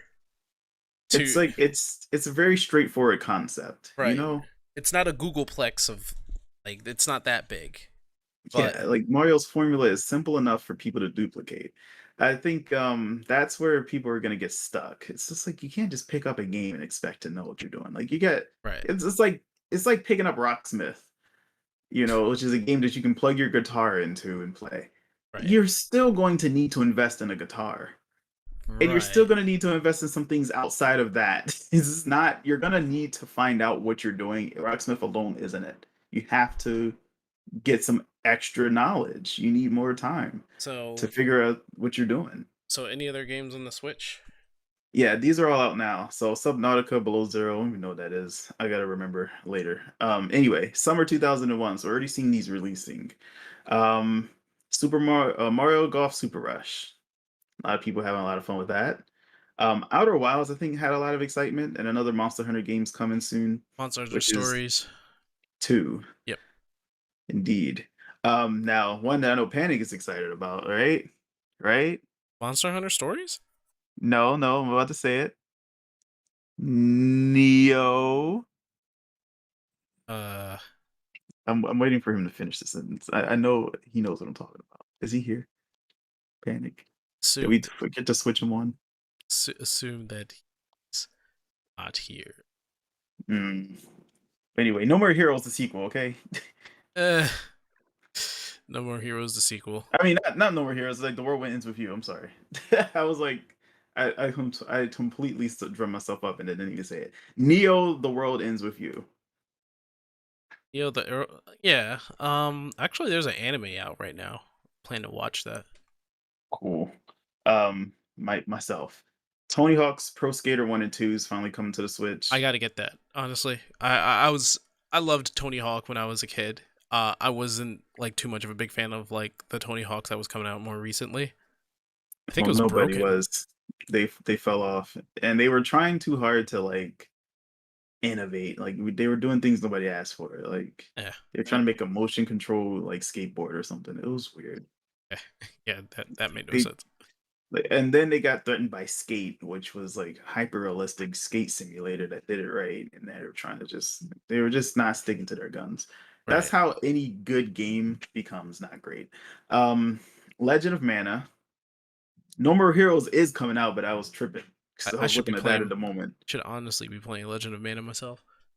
Yeah, No More Heroes 3 is coming out. The Great Ace Attorney Chronicles, the Japan only, is releasing for the Switch. That's a big deal for a lot of people. Um, and I'm glad that I'm finally playing Ace Attorney because I just feel like I love Phoenix Wright's character and I know nothing about it. At least before I started playing, I didn't. Skyward Sword HD, let's not talk about it, but it's Zelda, so I if you mean, haven't played it, to go be for it. to be fair, um, I'm waiting to see like, oh, this game will not have you use motion controls, so that I could just play through the game. Because I doubt it. that It's that so focused around motion controls. It like had something called Wii Motion Plus, bro. that's true. I would love It, to see Skyward you, Sword not have a lot to do with motion controls, and hopefully, and I don't know why this was even a thing for them. The stamina gauge, like that thing ran out way too fast. I know. Like I could not like could you maybe upgrade it like we did in Breath of the Wild or something. I don't know, but Breath like of the Wild was the upgrade, bro. I'm sorry to tell you. that's and even still in Breath of the Wild, um, the stamina gauge was still kind of a hindrance. Like I It's know limited. You gotta. it's supposed to limit you, but like it was still kind of stupid in my opinion. Well, people found lots of ways around it. I guarantee you I know. Even that it's myself, about I knew how to creativity. I knew how to do the infinite run, so there was no like real reason for me to complain about it. Yeah. But anyway, Skyward Sword is so like ingrained with the motion. They were really trying to sell that Wii Motion Plus with that game. You know they were. Right, Every single fight is based around how you swing the sword with your arm. right. I think So you're they gonna were have to deal with that. they were trying to make it like you were actually a hero with a sword and a Yeah, shield, but the problem was, I would think it's like technical limitations and the fact that people were just not really willing to play a game where you had to exercise so much by swinging your arm all the fucking time. I People just know. wanted to sit down and play a video game. And Maybe they'll make it like that. Maybe there'll be like a horizontal slash, I diagonal slash and button. I get it. Especially in from Miyamoto's point of view, he wanted people to feel like the hero. But It was a good premise. yeah, but being the hero is tiring. So Oh my god, you just sound like you just sound like you don't get enough exercise, bro. That's what it sounds like right I'm now. just saying, like, Like, if I'm going to play a game for like a session, I'm playing it for like a solid more than an hour. And even if mm, I do go work out, I work out for like 45 minutes. And the I reason why get it's it. 45 minutes is because I know my stamina isn't all that high, and even if it's not that high, I don't want to like kill myself. Hey, bro, I understand. I completely get it. Didn't stop me from using the shake stick to smack people around in Brawl though, way back when I was using Literally. nunchuck and Yeah, literally. Just you just swung that thing while playing Kirby, and all of a sudden you're just like, "Oh, sorry, bro, I didn't see you there." You knock out the competition in real life. Yeah, it was just throwing hands, bro, in the game and outside of the game. Just saying, like you got to beat me on two fronts if you want to win. So, All right. Doki Doki Literature Club Plus. All right. If you don't know what Doki Doki Literature Club is, just take its warning seriously. I'm not gonna spoil anything, but it does say it. It does say what it is, and you need to like actually believe that that's what it means. Don't be Yeah. fooled. Just you are not prepared. You are not prepared, as whatever his name was from World of Warcraft said. Illidan. You, no one's prepared for Doki Doki Literature Club. Um, WarioWare. All right, no, so hold on. This is the fall. I'm sorry. So we got WarioWare, Get It Together. Now that's a big deal. I think when that was announced, like people were hyped because WarioWare games are great. Yeah. So if you've never played one before, like myself, actually, I still need to play one, but And I've got my hands on them. I just never owned one, but I and need to play through one. And that's gonna be something I'm gonna so get. you checked out the trailer, right? Where Oh yeah, Wario was I was talking watching the the entire direct. Wario talking the whole time, and he was just these losers. I'm like, bro, you're paying them. Like, it's like these are I the mean, losers making my games. I'm like, it's Charles Marionette actually getting to do something with his voice right. other than Wahoo. Okay, give him a break. No, I'm not dogging on it. I appreciate it I because we know. get to hear Wario actually like talking a lot of shit, and he was like, play my game. I'm like, you know what, I'm gonna play your game. I think I want to play Yeah. your game. The last time I really saw a lot of character development out of Wario and Waluigi was Mario Power Tennis and bro, their whole entire deal. Wario has more personality than Mario. Come on. I know, but You I'm saying like for both of them as a couple, because they don't really show up together a lot. Because Waluigi literally is just there. He was created much like Luigi was created as a player too, but this time for Wario. And it's right. just like, all right, cool, but you know, he just because he needed a doubles partner, you made an old character. You can't unwrite that. So the most character development Waluigi has had is in the sports games, rightfully so. But like, I feel like as just a general character, you know, not just with all his flashy whatever he's doing and this and that, was probably Mario Power Tennis, where he just had like the bloopers and it kind of gave you a like sense of how they would be if they were unscripted. I just think that's just good stuff. Anyway, let me get it together and move on to the next game. So we have Metroid Dread. Can't believe it's only going to be in the fall, man. I Wait, again never played through a Metroid game. Again, good place to start. I feel like wait, what? You've never played through a Metroid game?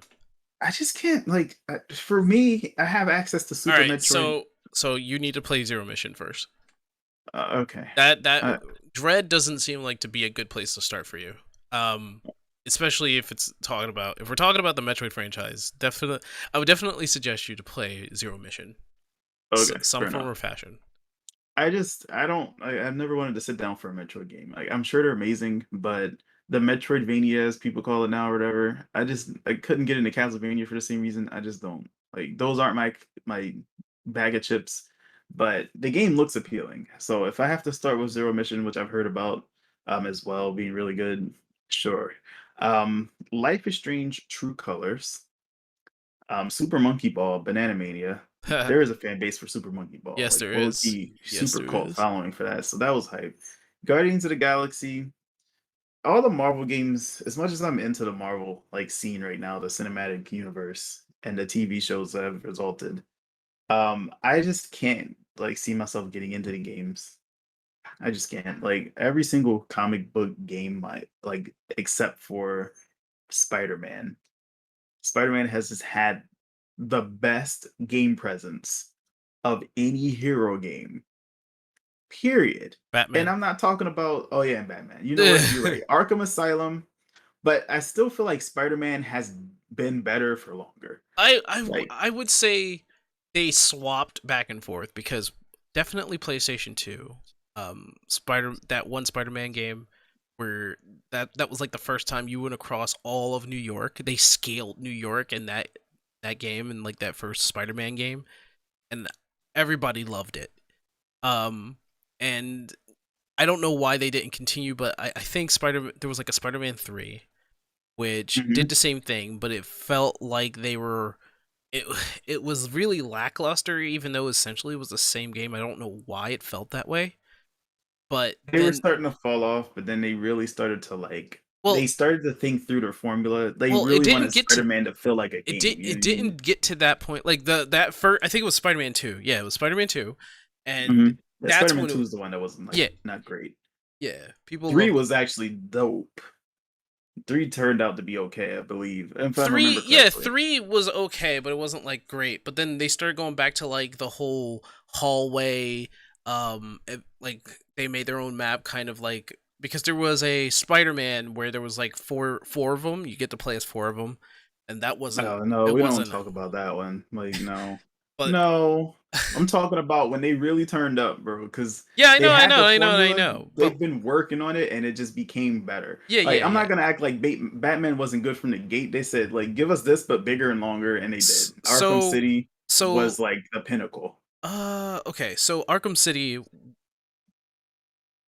Yeah, it was Arkham City. Okay, I'm sorry. I'm thinking of like Arkham Knight. Arkham Knight had like a lot of like issues, though it was supposed to be an incredibly like high improvement because it was actually Gotham City. Mhm. But Arkham Arkham Asylum, bro, Arkham that's Asylum was dope, it bro. was it was it was too good, and that's the reason why I said it was like switching back and forth, because Spider-Man was like this whole entire adventure in the city Well, as Spider-Man, right? Asylum and City was good. If you're Yeah, thinking of Asylum, Arkham a Knight, city. If you want to put this in there, if you really want to, Origins was good. It was okay. I Origins was liked alright. Origins, so I really liked Origins. But the They and had a then winning formula, and but they didn't know how to innovate it after they figured out that people want more of the same thing, and like they kept trying to give them more than just that, and I'm like, but why? and then Arkham Knight, but Arkham Knight had like some program. I think it had like some programmable problems in there, which probably held it back Yeah, a bit.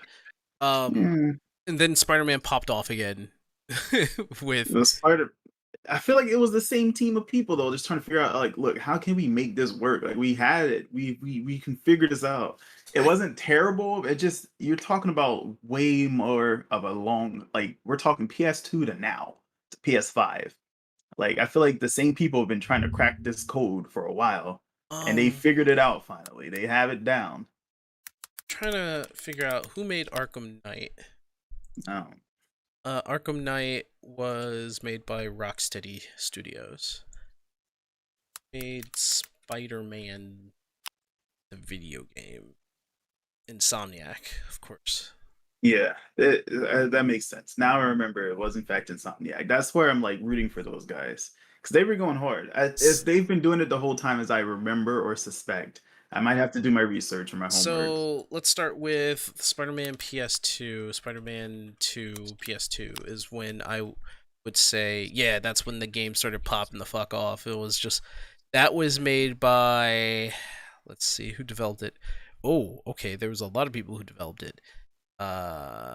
Vicarious Visions would probably be the biggest force of all that. Yeah, they're a big deal. I thought I thought it was the same team the whole time, but maybe not. It No, was a while ago now. Because yeah, this can't possibly be the same team after all these years. Things keep right, changing. right, But I and really thought like it was the same kind of minds oof. trying to figure it all out this whole time because the game S- hasn't really So fundamentally changed since like they really have been making the improvements. so Spider-Man 3 um didn't really improve much because it was less developers. It was Vicarious Visions this time, but this time they had like Beanox and Triarch. But Mm, that's half of what they had for Spider-Man 2, which had like 6 studios developing it. mhm. The problem is that the developers that took over was Activision. Well, Activision's never a good thing. Right. So the main publisher is Activision, I should say. But they're still the main publisher too, right? Because they work with Insomniac, or am I tripping? No, Insomniac works on they're their own third party studio. Oh, okay. They have Just making nothing. sure. They have nothing to do with Activision. All right, I'm just making sure because I'm like anytime Activision gets involved, that's when things get. Yeah. Like if you think of like remember, think if you think Insomniac, you think Naughty Dog. If you think Naughty Dog, you think Insomniac, because those two are like two of the biggest third party game development studios. Yeah, but when you say Vicarious Visions, I think of like Crash, and when I think of Naughty Dog, I Yeah, also think of Crash. so This is Vicarious, weird. yeah, Vicarious Visions made Spider-Man 2, Spider-Man 3, Hmm. and the who so Insomniac did Spider-Man for the PlayStation 4, PlayStation 5, and Miles Okay. Morales. Yeah. All right. Fair enough. Um. Well, let's keep it moving because I'm like, Right. this is all about Guardians of the Galaxy, and we even talk about Spider Man. Um. All right. So holiday Mario Party Superstars. Hell yeah. Ugh. Hell yeah. That's Mario basically Mario Party 1 H like remake. I am here for that. so Make it online like they did with Super Mario, whatever this I recent have party was. I have I'm in one there. I have one complaint. What? Why didn't they do this in the first place? Because this Nintendo. Okay. Listen, after after witnessing what the online like was the online that was Super Mario Party, I was disappointed because of how restricted and bad it was. Nintendo doesn't understand that people really actually want to play online. Like they haven't treated the online Well, seriously almost this entire time. I That's can't been say a huge that's criticism. I can't say that's true anymore because they're focusing their effort on improving their online by getting different servers and But actually working that on it. took them so long. You said, why are they just now doing it? Because they are just now getting on top of it. They are just now starting to really focus on it. They are just making the decision as of recent memory within the past couple years, really trying because they're just getting so much flack for it. And it's really starting to show because everyone has a better online experience somewhere that they can compare Nintendo's lackluster efforts to. And Nintendo is starting to take the L. Uh, Finally. well, Nintendo also has they've been taking quite a few L's because of their Joy Cons, and they still haven't seemed to find like a way to fix that permanently. Yeah, it was just it's a design flaw, but anyway. So, Um who I don't know if they can even like change that because of like how the Joy-Con is. yeah. It's literally a plastic toy, and it doesn't seem like it was meant to be put into an adult's hand. Seeing how an adult could probably like break that by squeezing it. I don't know. Look, let's not go into it too much because we Yeah, already know that the Joy-Con issue is just a failing. We're right, gonna need them to actually drop a Switch Pro to fix that because these Joy-Cons are a epic failure in the right. most old school sense of the word of the phrase. It's an actual epic fail. So anyway, Pokemon Brilliant Diamond, Shining Pearl. The remakes are upon us. I Holiday think season. I think Now that I'm gonna buy yeah, I regardless of what think anybody I'll says. I'll get those, but maybe I'll wait maybe a week so that actual people who play the game and actual people who I see are actual reviewers take a look at the game first and make sure that the game isn't like a waste of money. Uh, if Cuz they learn anything from Sword and Shield, hopefully they have improved what they attempted to do for I X and Y. I'm sorry to say this, but like I can't trust Me any either. Pokemon game anymore. But let me So say this.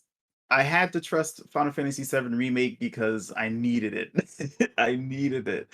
And I needed it to be good. If it there's wasn't, I wasn't okay. gonna buy another Final Fantasy. Let's divide that, right. Like, well, let's not even divide that. Let's break this apart here. Let's split this because Pokemon Company or Game Freak or whatever is not Mhm. Square Enix, and Square Enix, they fucked up, sure, but you have to think about like the games that they're actually trying to produce, and you know that they will sometimes, depending on which team it is, they will listen to people.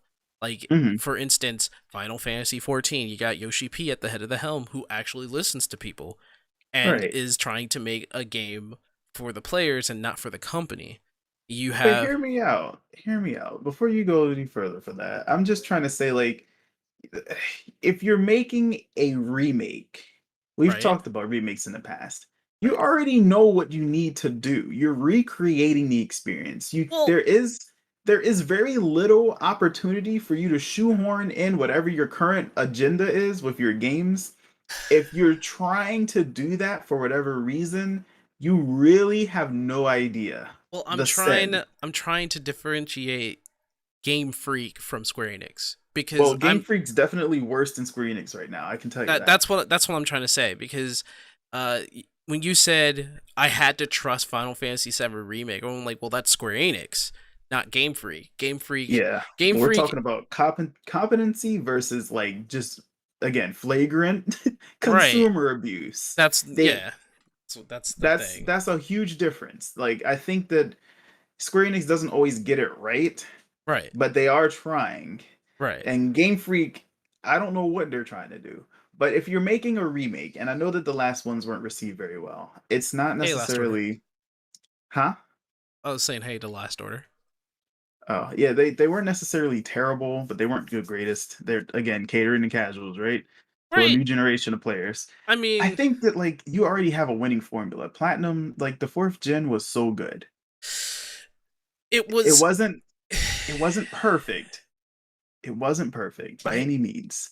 But Platinum. it was the last what people consider in the fan base, because there's a split here too. If you're going to talk about game tenure and how people feel about how games are now versus how games were back then. Like Right. it was the last game that truly had in-game content. So it's the opposite here. It's like, I would argue that Black and White had in-game content. Like it you know, also it did too. so Both like black, no, black and white had even better in-game content. right. I would say Black and White was probably like the point where it was at its You're right. pinnacle. You're right. I thought that the Battle Frontier ended with four, but it didn't. It started with four. It was really where there was a golden age of in-game content. And if they just so much as remade the game, I don't see how it can go wrong because it doesn't need to be fixed. Right. If it ain't broke, don't fix it. The only I thing they can do is apply the modern sensibilities of the most recent changes. Now we have fairy types. You know, we got rid of megas. Dynamax isn't going to be a thing. All right. What's left? You really can't mess it up. If every single Pokemon that's supposed to be in the game is in the game and then some, you've won. You don't have to have all eight, nine generations in this game. You here's can. I do have a certain fear though. Like one, they could add fairy types in there. They And have to. yeah, like I don't even hate fairy types. Like that's the thing. I'm okay with fairy types. Well, hear me out. Like by the fourth gen, there was already enough characters that characters, Pokemon that they took and turned into fairy types, and rightfully so. Like Clefairy. Right. I mean, you know, Mawile was already a Pokemon. That was second gen. You have what other a Gardevoir. I mean, Jigglypuff was a fairy too. Jigglypuff became a fairy, There and was then a this yeah, there fairy was moves. yeah, there was a whole bunch of fairies. There wasn't a lot of just normal types anymore. They Right. had like another subdivision of like of a type, which you know, okay, I have no complaints. Like that's what they did. That's what they do. I would say if they are remaking this game, keep it very much the same. Graphical overhaul is fine. People got upset because it looked chibi. I'm like, whatever. It doesn't make No, that's that's perfect. I say it's fine for what it is. And That's keeping true to the sense of the game. Like, right, don't try to make it what it's not. Like, just give us the game. right, And more so than that, like, I'm not worried about fairies or type matchups.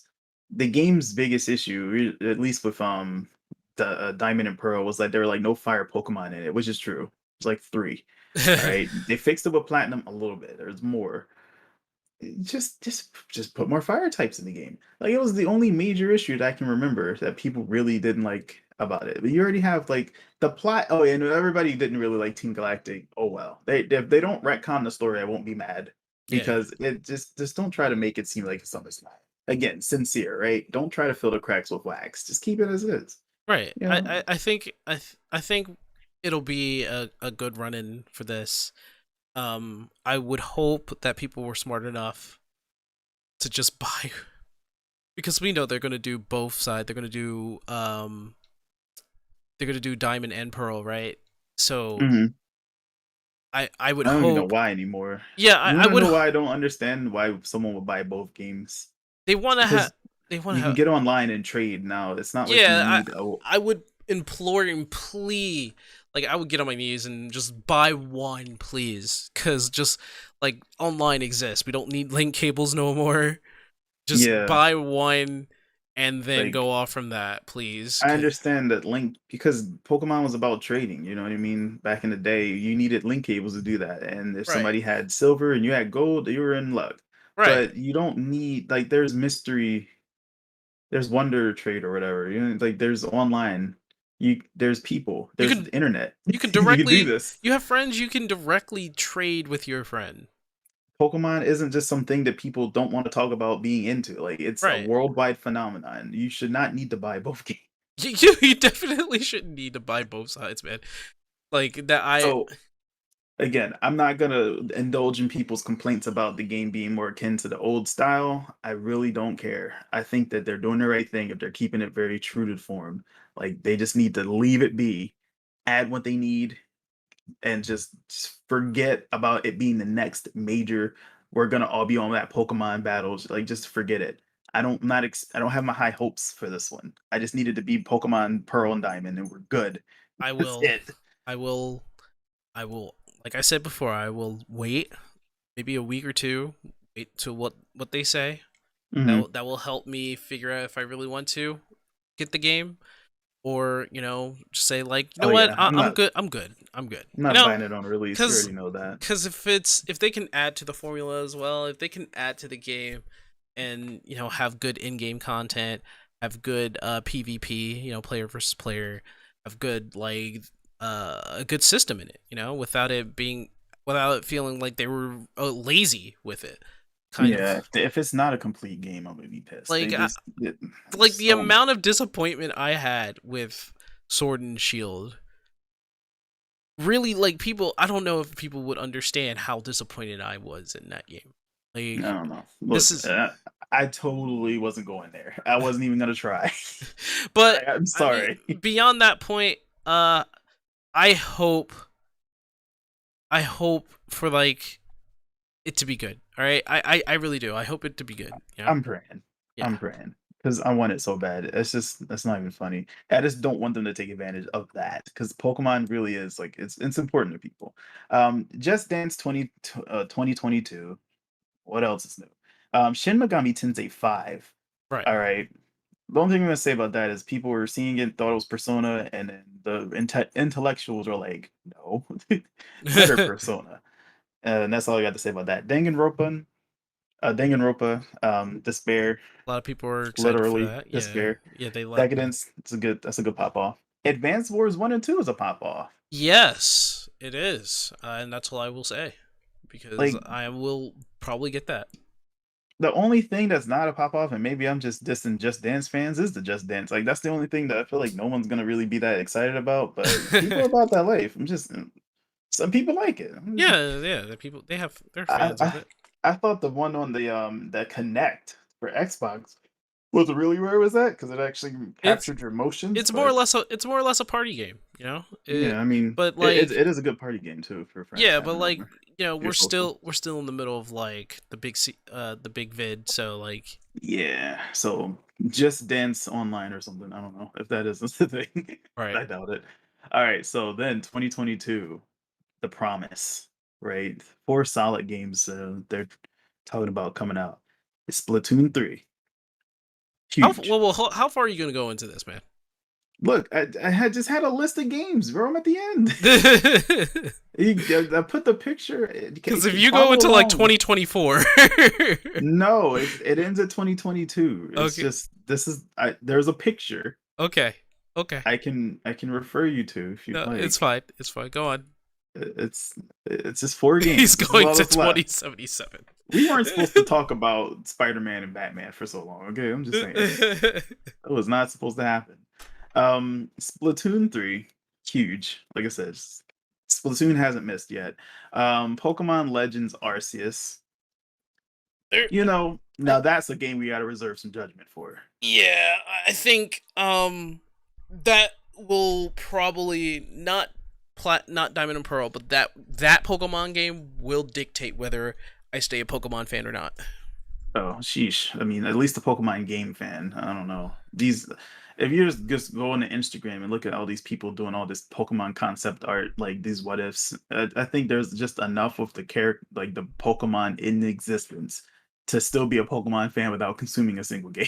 I'm just saying, man, that trailer looked kind of rough, and It did. It doesn't look like a game ready to drop 2022 right.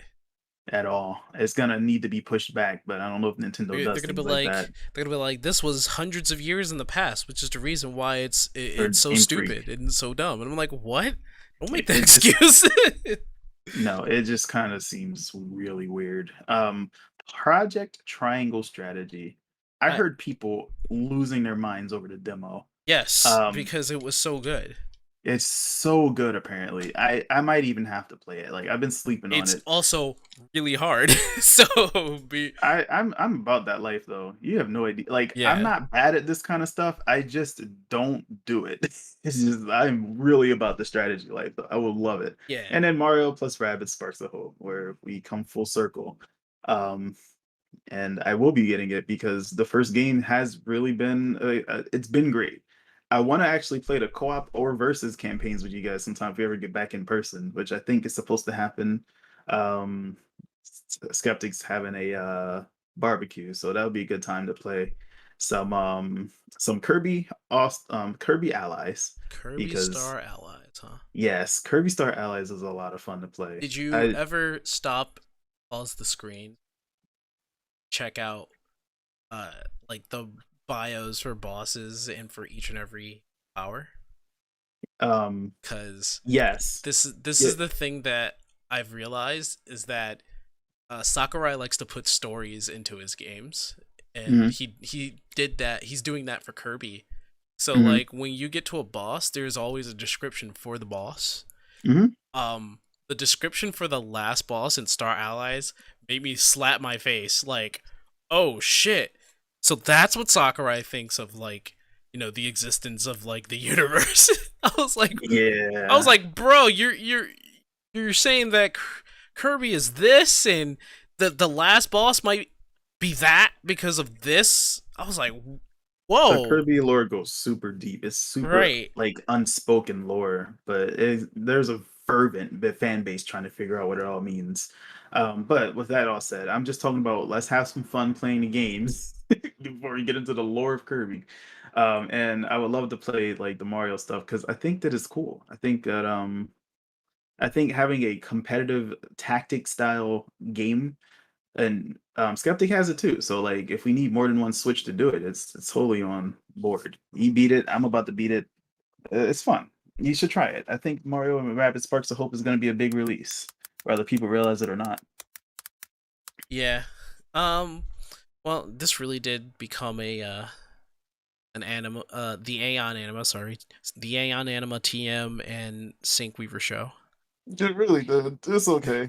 I mean, sometimes it could just be bloated Right. when it's all of us, and if we don't really have like a sense of what we're talking about. But I do want to catch up on chat because I was looking at this picture and it was where my chat was supposed to be like. Um, But so I mean, hey, like let's address the audience a little bit, and then we'll start to wrap it up because I did want to at least hear what people had to say about it. go ahead. Um, so, Avalon Apple said, "I like Team Galactic. I didn't hate Team Galactic myself. I think that the story, if you guys remember, is Cyrus was playing them all, and they were like, "Oh, that sucks. We really believed in this." Not everybody figured it out, but like one of the grunts was like, "Wait a minute." I think that the admins like they had their own way. I don't hate Team Galactic. I just know a lot of people think that the whole purpose of what they were trying to do was stupid, but they didn't know that Cyrus was just basically using them as a means to an end. So there's something in that that's worth mentioning. I think S- people didn't figure that out. So do you know about the two timeline thing about Pokemon? There are actually two timelines. I don't, and I don't want to talk about it now, but we'll get into it another time. But my whale needs last order films. I wait for reviews before buying Pokemon. I'm assuming it was we were talking about there. I believe it more so for Arceus. I probably won't even buy it anyway. They could tell me it was the new Herald of Pokemon. I probably still wouldn't buy it. Um, he's gonna go all the way to 2027 Cyberpunk. Yeah, I like because to point out that we were talking about We were talking about your list of games, and he was just like, "No, It's a you'll." picture. As those are all the games coming out, guys. It's exciting. These are really good games dropping. Like I wanted to say that this lineup is actually incredible. Like they dropped this picture, and I'm like, dang, there's something. There's at least 2 to 3 games per season that I want to get or I already have. You know, like Pokemon Snap, Bravely Default 2, believe it or not. I was gonna say like my choices out of them was like Bravely Default. I want to try that. Pokemon Snap, so that's the first season. Mario Golf Super Rush, I haven't gotten yet, but I've heard great things. I still need to get. I want Doki Doki Literature Club, but I don't. I still haven't owned. I gotta get it on PC. Tony Hawk Pro Skater 1 and 2 and the Ace Attorney series. I'm thinking about including Skyward Sword, even though I actually shouldn't support that. Never mind. I'll play mod or something. I don't know. Support the old release. But I do want to try Mario Golf Number Heroes. Then the World Ends with You, Neo. Probably need to play the first game all the way through though first. I definitely want to try WarioWare, Metroid, Sonic Colors. I didn't even say Sonic Colors. We skipped it. I hadn't played through that. I tried. I couldn't. Maybe I'll try it this time. Um, Pretty much those three. And then Mario Party, the remakes. I want to try Shin Megami, but I don't. And I don't necessarily want to not do Danganronpa. There's another series that I heard so much about and I know about and I haven't played through, so I might play it. Um, and I'm thinking about that. And then, of course, all 3 games at the end, minus Arceus. Like Arceus doesn't count. I don't even think that's a game yet. But Splatoon's Triangle Strategy, and Mario Rabbids, yeah, for sure. Splatoon 3 is probably going to be a big thing when that comes It's out. That's the biggest thing the Switch has going for it next. Period. Because like, I like Splatoon 2 very much. I don't play it much, but don't let that change or anything like that. I really love Splatoon. I really did love Splatoon 2 like so much. And when I lost all of my data, it really hurt.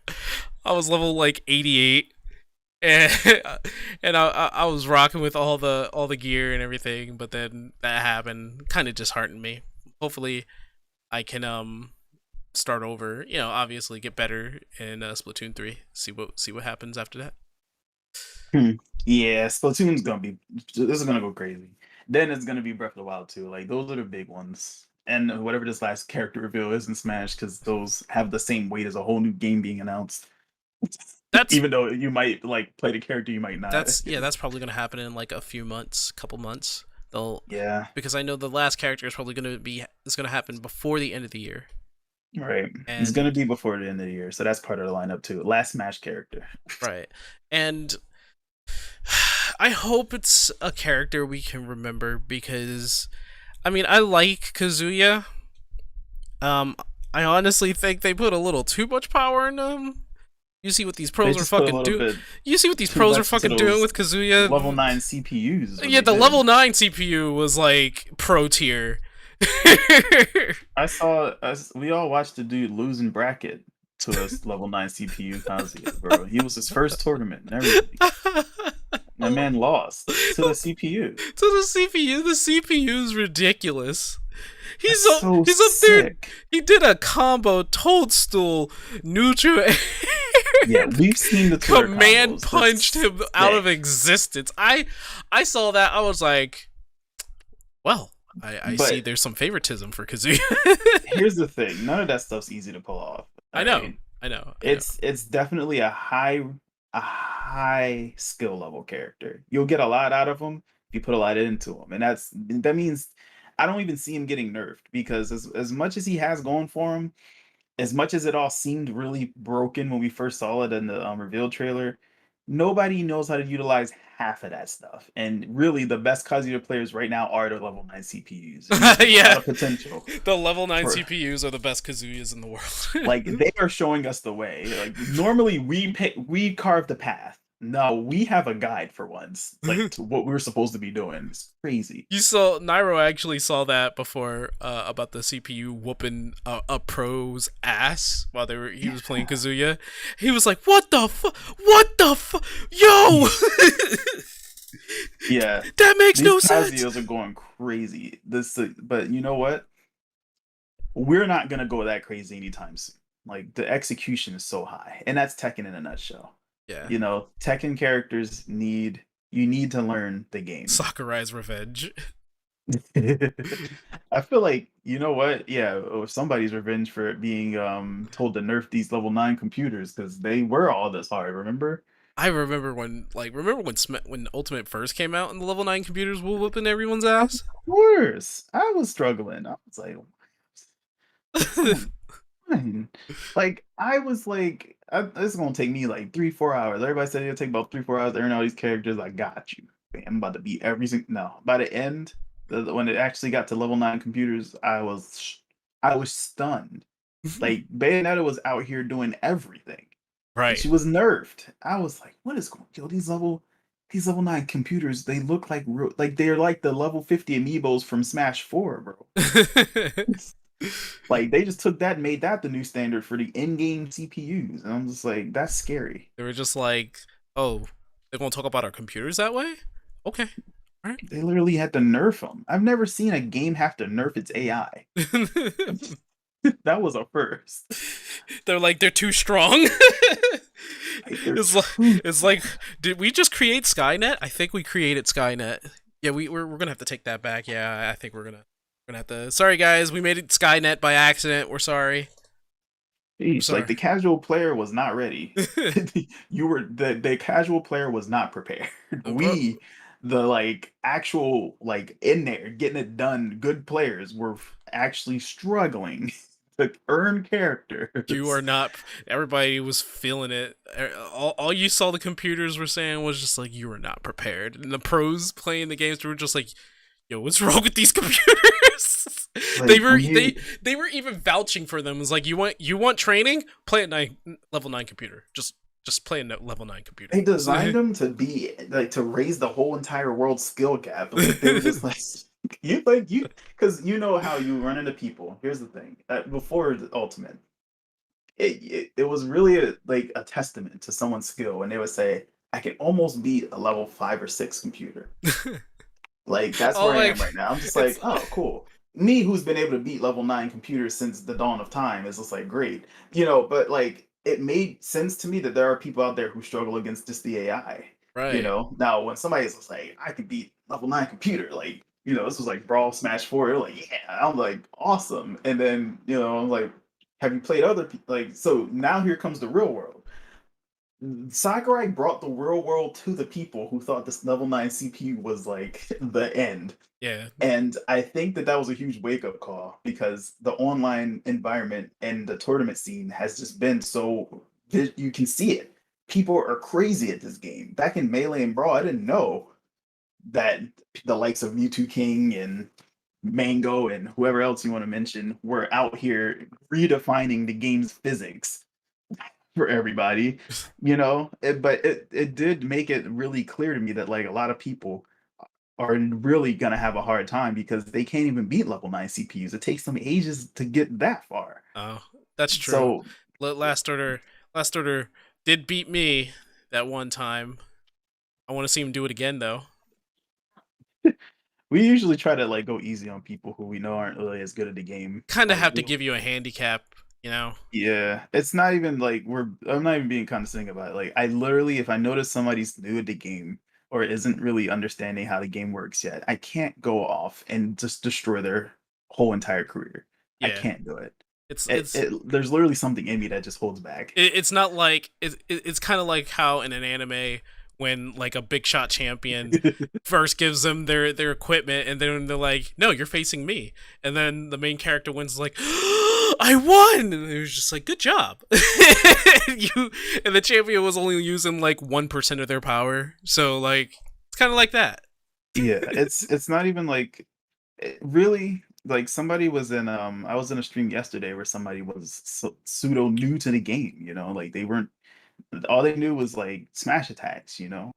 Like they don't know anything about their mobility, their movement. You realize how far we've come. We know not just regular movement inside and out, we know advanced movement inside and out, bro. Like we know what a reverse aerial rush is. You know what I mean? We know the frames and the frame advantage of moves and hits on shields and things that are safe and like we know how to do things that people don't even know exist in the game. We have so much more knowledge and skill. Like when someone is new, you have to like you have to lead them on. And Sakurai was doing that with the CPUs. Like he's still doing it. The level 9 CPU, he said, no, look, don't nerf that one. They're gonna need to figure out how this character works. I think Sakurai understands that to an extent. He does want to cater to the competitive scene to to the stronger players too. Yeah. But he is gradually leading people into the game that he's created because it's all in there intentionally. You know what I mean? Like a new player will be like, yeah, I beat a level 3. All right, I'm going to a level 4, going to level 5, and the level 5 is the wall. And it's like, Yeah, and then they go online. It's like, oh, I wonder what pros are doing. And you see pros just, I know I've asked some like fighting game players who don't play Smash at all. They mm, said they were intimidated by Melee because of how fast it is. And then I it said, is. well, Ultimate's not as fast. I'm like, yeah, but to you, it's not as fast. I'm like, Ultimate is definitely not as fast as Melee. I'm like, yeah, that's true, but it's still pretty fast. And when And they say fast, they mean like there's a lot you have to do in a short amount of time. It's not right, even just the speed of the game. It's just like you play Street Fighter. It's a very straightforward system, but for the most yeah, part, Smash Smash is has so much going on. yeah, Smash is a much faster fighting game than like a usual fighting game. There's a lot that you have to do, or there's a lot that you will do, not have to do, but there's a lot that you will Yeah. do if you're in like a really serious competitive match. And I think the FGC or people in the community understand that, which is the reason why it's a little intimidating. And I understand that as well.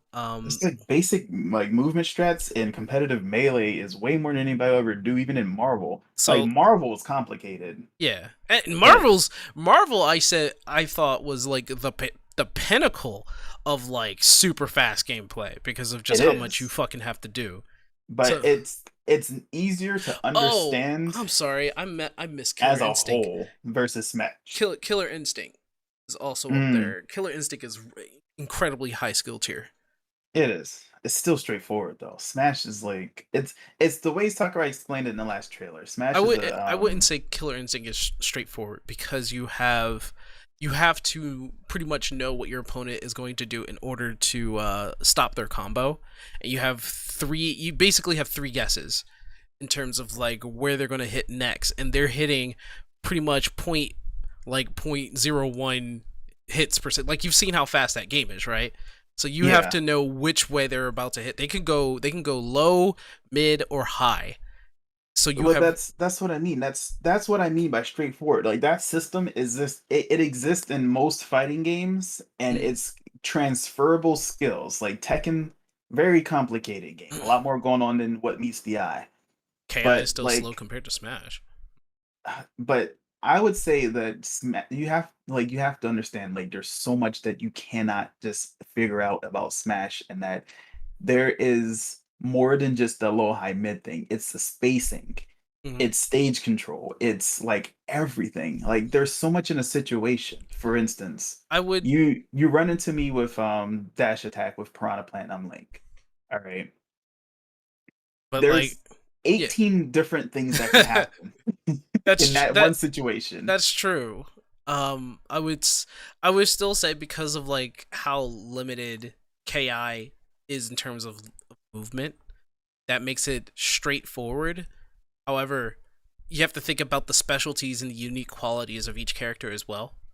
But that's Because every game. We have like 80 something characters in well, Smash. What are you telling me? you're saying KI is straightforward, and it's actually more complicated than that for KI because All of these fighting games aren't necessarily what I would call straightforward in the most general sense of the word. I'm saying fighting games where you don't have to worry about platforming, like platform fighting and just like Mortal Kombat, Killer Instinct, right, well even Guilty Gear, like anything where it's a 2D fighter where there's a area, there's a wall, like that whole concept, Marvel, right, Street Fighter.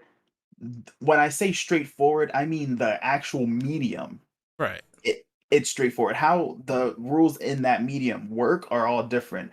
But when it comes to Smash, you break that entirely True. into a whole much bigger scenario of situations. True. And at least with those games, the situations are predictable enough to where you need to focus on a few things. True. But in Smash, like I said, you run into my shield at full shield, Link, full shield, mind you. You know, like you don't even have to worry about shield health in some other games. But full shield, dash attack, Piranha Plant. How many things can happen? I can roll. I can spot dodge. If you hit the shield, what can I do out of shield? I have a thing called an up B out of shield, or an out of shield, an OOS is what we call it in Smash. You have a I lot can of jump. options, yes. If I jump though, because it's Piranha Plant, what can So he do in that so situation? typically it has double the amount of actions that other traditional fighting games usually have.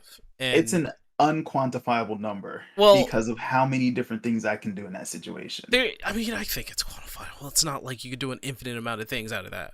I'm just No, saying. I'm saying I can't say it's double the amount of other games because Yeah, no, no, there's no. That's what I was five, saying. at least five more options that can lead to so many more situations depending Yeah, on how I do it. that's You what know, that's what I was saying. Like, that's what I mean unquantifiable. Like there's so many more situations that can happen in a short amount of time. It's so overwhelming. like you have a lot more things to think about when it comes to like the combat in Smash Brothers, whereas something like KI, it's more than three. I can tell you that there's more than three because you don't know if flying under the stage. God damn it! You don't know if you There's don't definitely know a if, predictable amount. like for example, Masako. Masako is more or less kind of like a counter guard character in Mhm, KI. mhm. You don't know if she'll just come in, do a hit, maybe she'll grab. She can counter. She can counter your grab. She can counter you. Like everybody can counter stuff, but she has a lot of counter abilities herself. That's what makes Mhm. her kind of unique. You don't know if she'll fall back to possess you. I would say KI has a little bit, not as high as Smash, but there's also a lot of things you need to think about depending on your matchup with different Mhm. characters. Like there's this giant golem thing who has super armor, and you have to understand that you could probably combo break one of his abilities, but he'll still roll into you. So you need to know like when to do it, or if it's a risk to even combo break him, because he's huge. And the thing is, Mhm. him being huge is that he's basically like a big hitter. He doesn't have like a big amount of combos, But but he like does a lot of damage and he probably does doesn't flinch yeah, on certain hits. he Has does like a armored lot. moves. And he also has like a layered kind of command push where he could just kick you across the screen and you can just go through walls. That Well, just compare that to like fighters, like Dragon Ball fighters and like Marvel though. Well, when you have one character versus one character, that's one thing. When you have three there versus three, you there know that there's predictable assists. But once a character gets in your face in Marvel or in Dragon Ball, there there are is certain things that can be done that are character specific, but yeah, I'm it's saying still in a predictable situation. You I'm still what I'm have saying ways to like, and there's more mobility in those games, which makes things a lot harder because somebody can run up to you and like in Marvel, you can jump, double jump, you can fly, you can flight cancel. Like there's a lot going on there. Like mix-ups can be wild in so Marvel. here's But here's what I have to, because last word was saying like even DOA you can counter any hit as long as you know which direction they're coming from. and that's KI, also but you know what? You're oversimplifying that. It has to be high, mid or low, and then it has to be punch kick. So each situation you have punch and kick high. Lows, I think, cover punch and kick, but mid, you have to cover punch or kick, and it's two different commands per one. So if it's punch, you hold forward and hold, and if it's kick, you hold backwards. yeah. And you have to guess. So that's like if somebody throws a mid, that's at least two guesses you have to make So ahead of it's time. there is you're forgetting there's a high, there's mid, punch, kick, low, no, yeah, just low kick. No, there's just low, No, right? there's just low. I think Right. high also has to be punch But or kick. that's pretty much I would say that goes in semantics of like DOA. Oh, I thank you. can't uh I go that goes in semantics of DOA. I'm saying that like for each fighting game that you play, you can bring that similar sense, and Smash is just so far out of it. And I understand that. Bro, Smash transcends all of that stuff. Like when And I only he's say talking that now about because flying, even he's I still don't so understand Last half the Order's stuff. talking about flying under the stage. That's semantics. That's just them just flying under the stage. You Yeah. can get to the other side. Like like if a Jigglypuff goes under the stage and they decide to go back, you'd be like, okay, I'll just go back to the other ledge.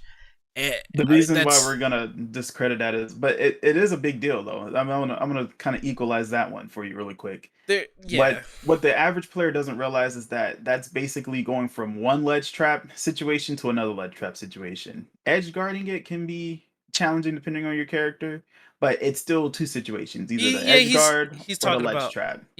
how like that's a fighting But game that dynamic. Yeah, but that changes the whole game. Somebody being able to like get from one side of the stage to the other from underneath.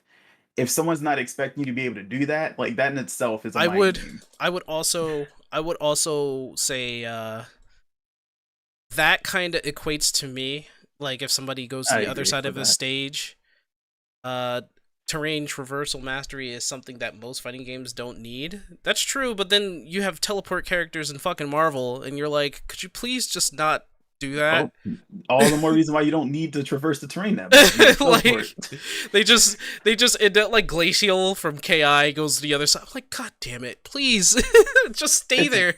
I think it's worse when somebody can triangle dash or like just use their floating dashes. Like infinite like flight dashing is wild. Like seeing somebody zigzag across the screen at you as Magneto and Marvel is Right. scary. Like I would say Marvel's terrain skills like much higher because not only do they have to know where their opponent is, even if there's like an arrow pointing to where you are. Somewhat, I think there is. I'm not too sure. But when Magneto flies all over the screen, he can literally hit you from anywhere. You're like, Yeah, what? that's just What the fuck's gonna happen? And then he can just infinite combo you. right, exactly. So things like that really put that above most other games because again, more options of what to do. Right. The more you can do and the more that you understand what those options mean, it creates a whole different world of possibilities. Because say you didn't dash attack, say you're the one shielding.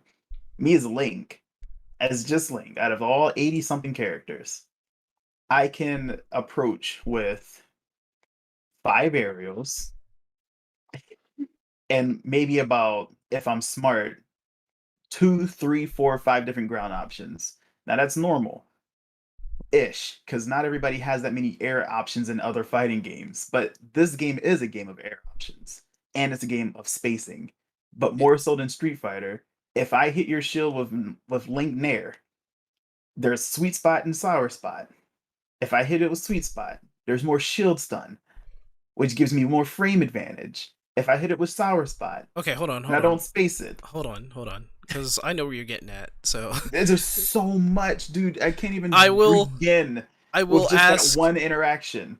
I will ask. There's a certain weapons game, no, not Soul Calibur, that the health of the character is almost a somatic because as soon as you get a good critical hit, they're dead, Hmm. kind of thing. God, I forgot the name of it, and it was like one of the pioneers of weapon based fighting games. Um, that game, when it comes to the health, that right there is like not even the biggest issue. It's whether or not you get a clean shot on your opponent. And no, Mhm. it's not Bushido Blade, even though Bushido Blade doesn't have health. You just like well, no, it has wear and tear, but you get a good shot in and you're Mhm. dead. So when because Last Order's saying he disagrees when it comes to fighting games when your health is not accountable. Um, It takes a lot more to master. I Um, think he's not wrong. he's I not feel like when it comes to knockback and smash, like when somebody can't kill you because you just know, like when somebody knows how to DI, directional influence. Again, all Oh, things that the average player doesn't he's know talking anything about about. that you can literally just kill yourself by just walking Oh off of yeah, the true. stage. It's very hard to like ring yourself out in any other game too. Like Smash is one of those few Like games you where can ring yourself out in other fighting games and you lose. I Like mean, it's hard. Like Soul Calibur is one of those things you can, but you have to be playing a character with really good mobility, and you really have to not know what you're doing. you can literally run backwards in Soul Calibur and lose. I mean, you can't just run off the stage. Yes, you can. No, you You can't. can. No, You you can. have to use it. You have to jump off. The game won't let you simply leave the stage by accident. I don't know. You let Have me you see played if it? I I know my Soul maybe Calibur, it's a different Soul Calibur. Maybe they didn't put that in the most recent Soul Calibur, but bro. Since two at least. Soul Blade, I don't even remember I'm it being a telling you thing. I've run off that stage as Link. When you run off after you ring them out, you can just run off. They let you Well, do that. But nonetheless, that's not in the game. If you want to ring nonetheless, somebody out, you have to listen, literally nonetheless, jump off or no, toss them off. okay, nonetheless, you can still kill yourself. You could still just you could just not play. You could just okay, I'm gonna jump off Yeah, the stage and like not play. if you do what was basically Link's down there in Soul Calibur 2, and you hit him and you jump over him, and you will jump off the stage if Like you do that. even Yes. even Smash has something like that. You can walk to the ledge and it won't immediately send you off the ledge. It'll have you teeter, like do like an animation before you can Unless you're dashing. unless you're dashing and you run off. You run off and yeah, you can go down. But So it's way easier to do. so Which yeah, is why you have moves that literally put you back onto the stage.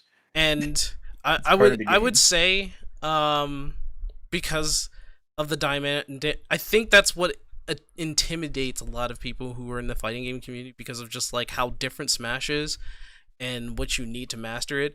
I think because of that, people were saying like, you know, they can't really come up to snuff with Smash Brothers. But I think I don't blame them. I don't know if because it's so different.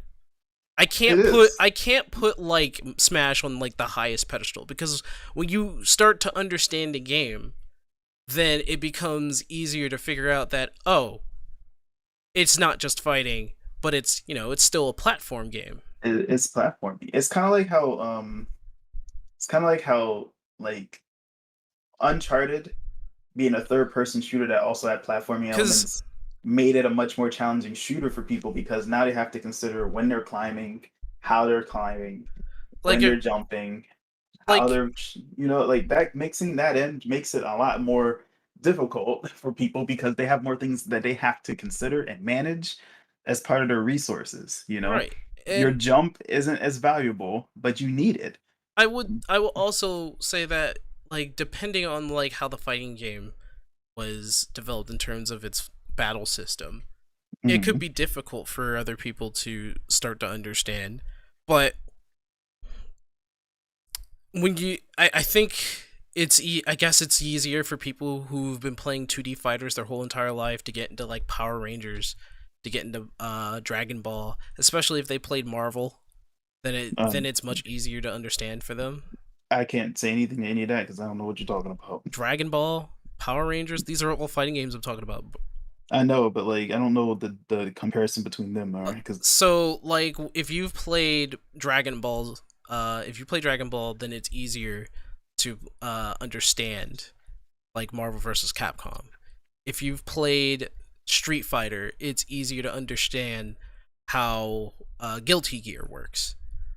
If you've played Soul Calibur, then it's probably easier to understand how Tekken works. So that's what I'm saying. Like there are games that can be transferred like the what you've learned from one game and can be transferred to another and it's easier especially for 2D fighting games. So if like if you've played Mortal Kombat, I think you'll have a better chance at playing. You will have a good chance of being good at DOA. yeah, I missed all that 'cause my computer crashed. Like your computer crashed. I'm back on the phone though. Well, probably the time to wrap it up. This one, you know. Yeah, let's go ahead and wrap it up. I think just to cap that out. fighting games can be complicated in terms of what different opinions to different people. Like, I can understand Guilty Gear, and I play Smash, so it's like it's weird. Well, look, coming from Smash to these other games, you'd be relieved. I guarantee it, because you won't have so many different things. There's just so much under the table in Smash that people don't even see, and that's all I'm trying to get across. Like, I didn't notice over the years how much I had to learn to really be able to keep up. You know, you could teach a course on this stuff. There's so many things that don't get even taught. That's why people have struggled in Smash for so long. It's probably one of the single most frustrating games to learn because no one really understood how to teach it until recently. Like, no one really even tried. I think Izal is really the first person to really crack the code to be able to help people bridge the gap between what's actually happening in a match of Smash, especially Melee.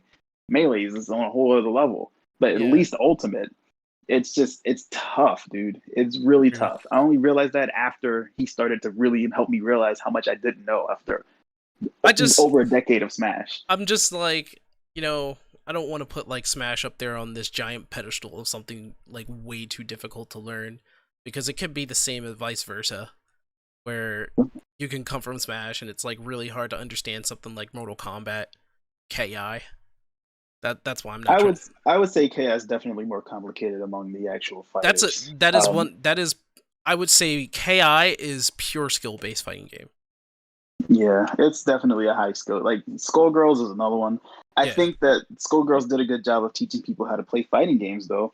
Yeah, and that's true. It's just the reason I'm not saying it's not hard. It's just that it's because there's so many things that are like Sakurai doesn't tell you. Like the how to play Smash video is criminally under explaining the entirety of the game's like mechanics. It's like he teaches people slightly through his reveals. He honestly gives people everything they need to know.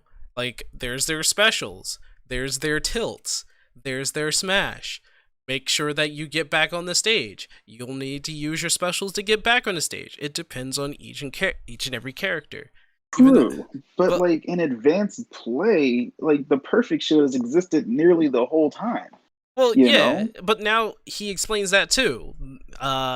It's like, here's the shield, here's the parry. Well, because it's been changed. Like Ultimate's the only one with the parry, so it's like, here's the parry. Before, it didn't say anything about a perfect shield. I didn't know that was a thing. Also, when you remember how much people used to complain in Brawl back when in college. Like, we're taking this way back. Remember how people used to be like, yo, what happened to my shield? Oh, yes. Like, shield poking is a thing. If your shield's too small, you can get hit. You can move the shield. That's why you can move the shield. Yep. People don't know things like they don't know, dude. They're like, my shield should have worked. I was holding shield. It was there. You know, but nowadays people are a little bit more savvy and realize that if you're Lucina and you do down tilt and somebody's feet are poking out, you can get hit. Savvier players know. Lesser players don't know that. I don't want to say lesser players, but just newer players are like just players who aren't as cognizant of the game. Right. Like that's something that Sakurai does not tell you. I mean, yeah.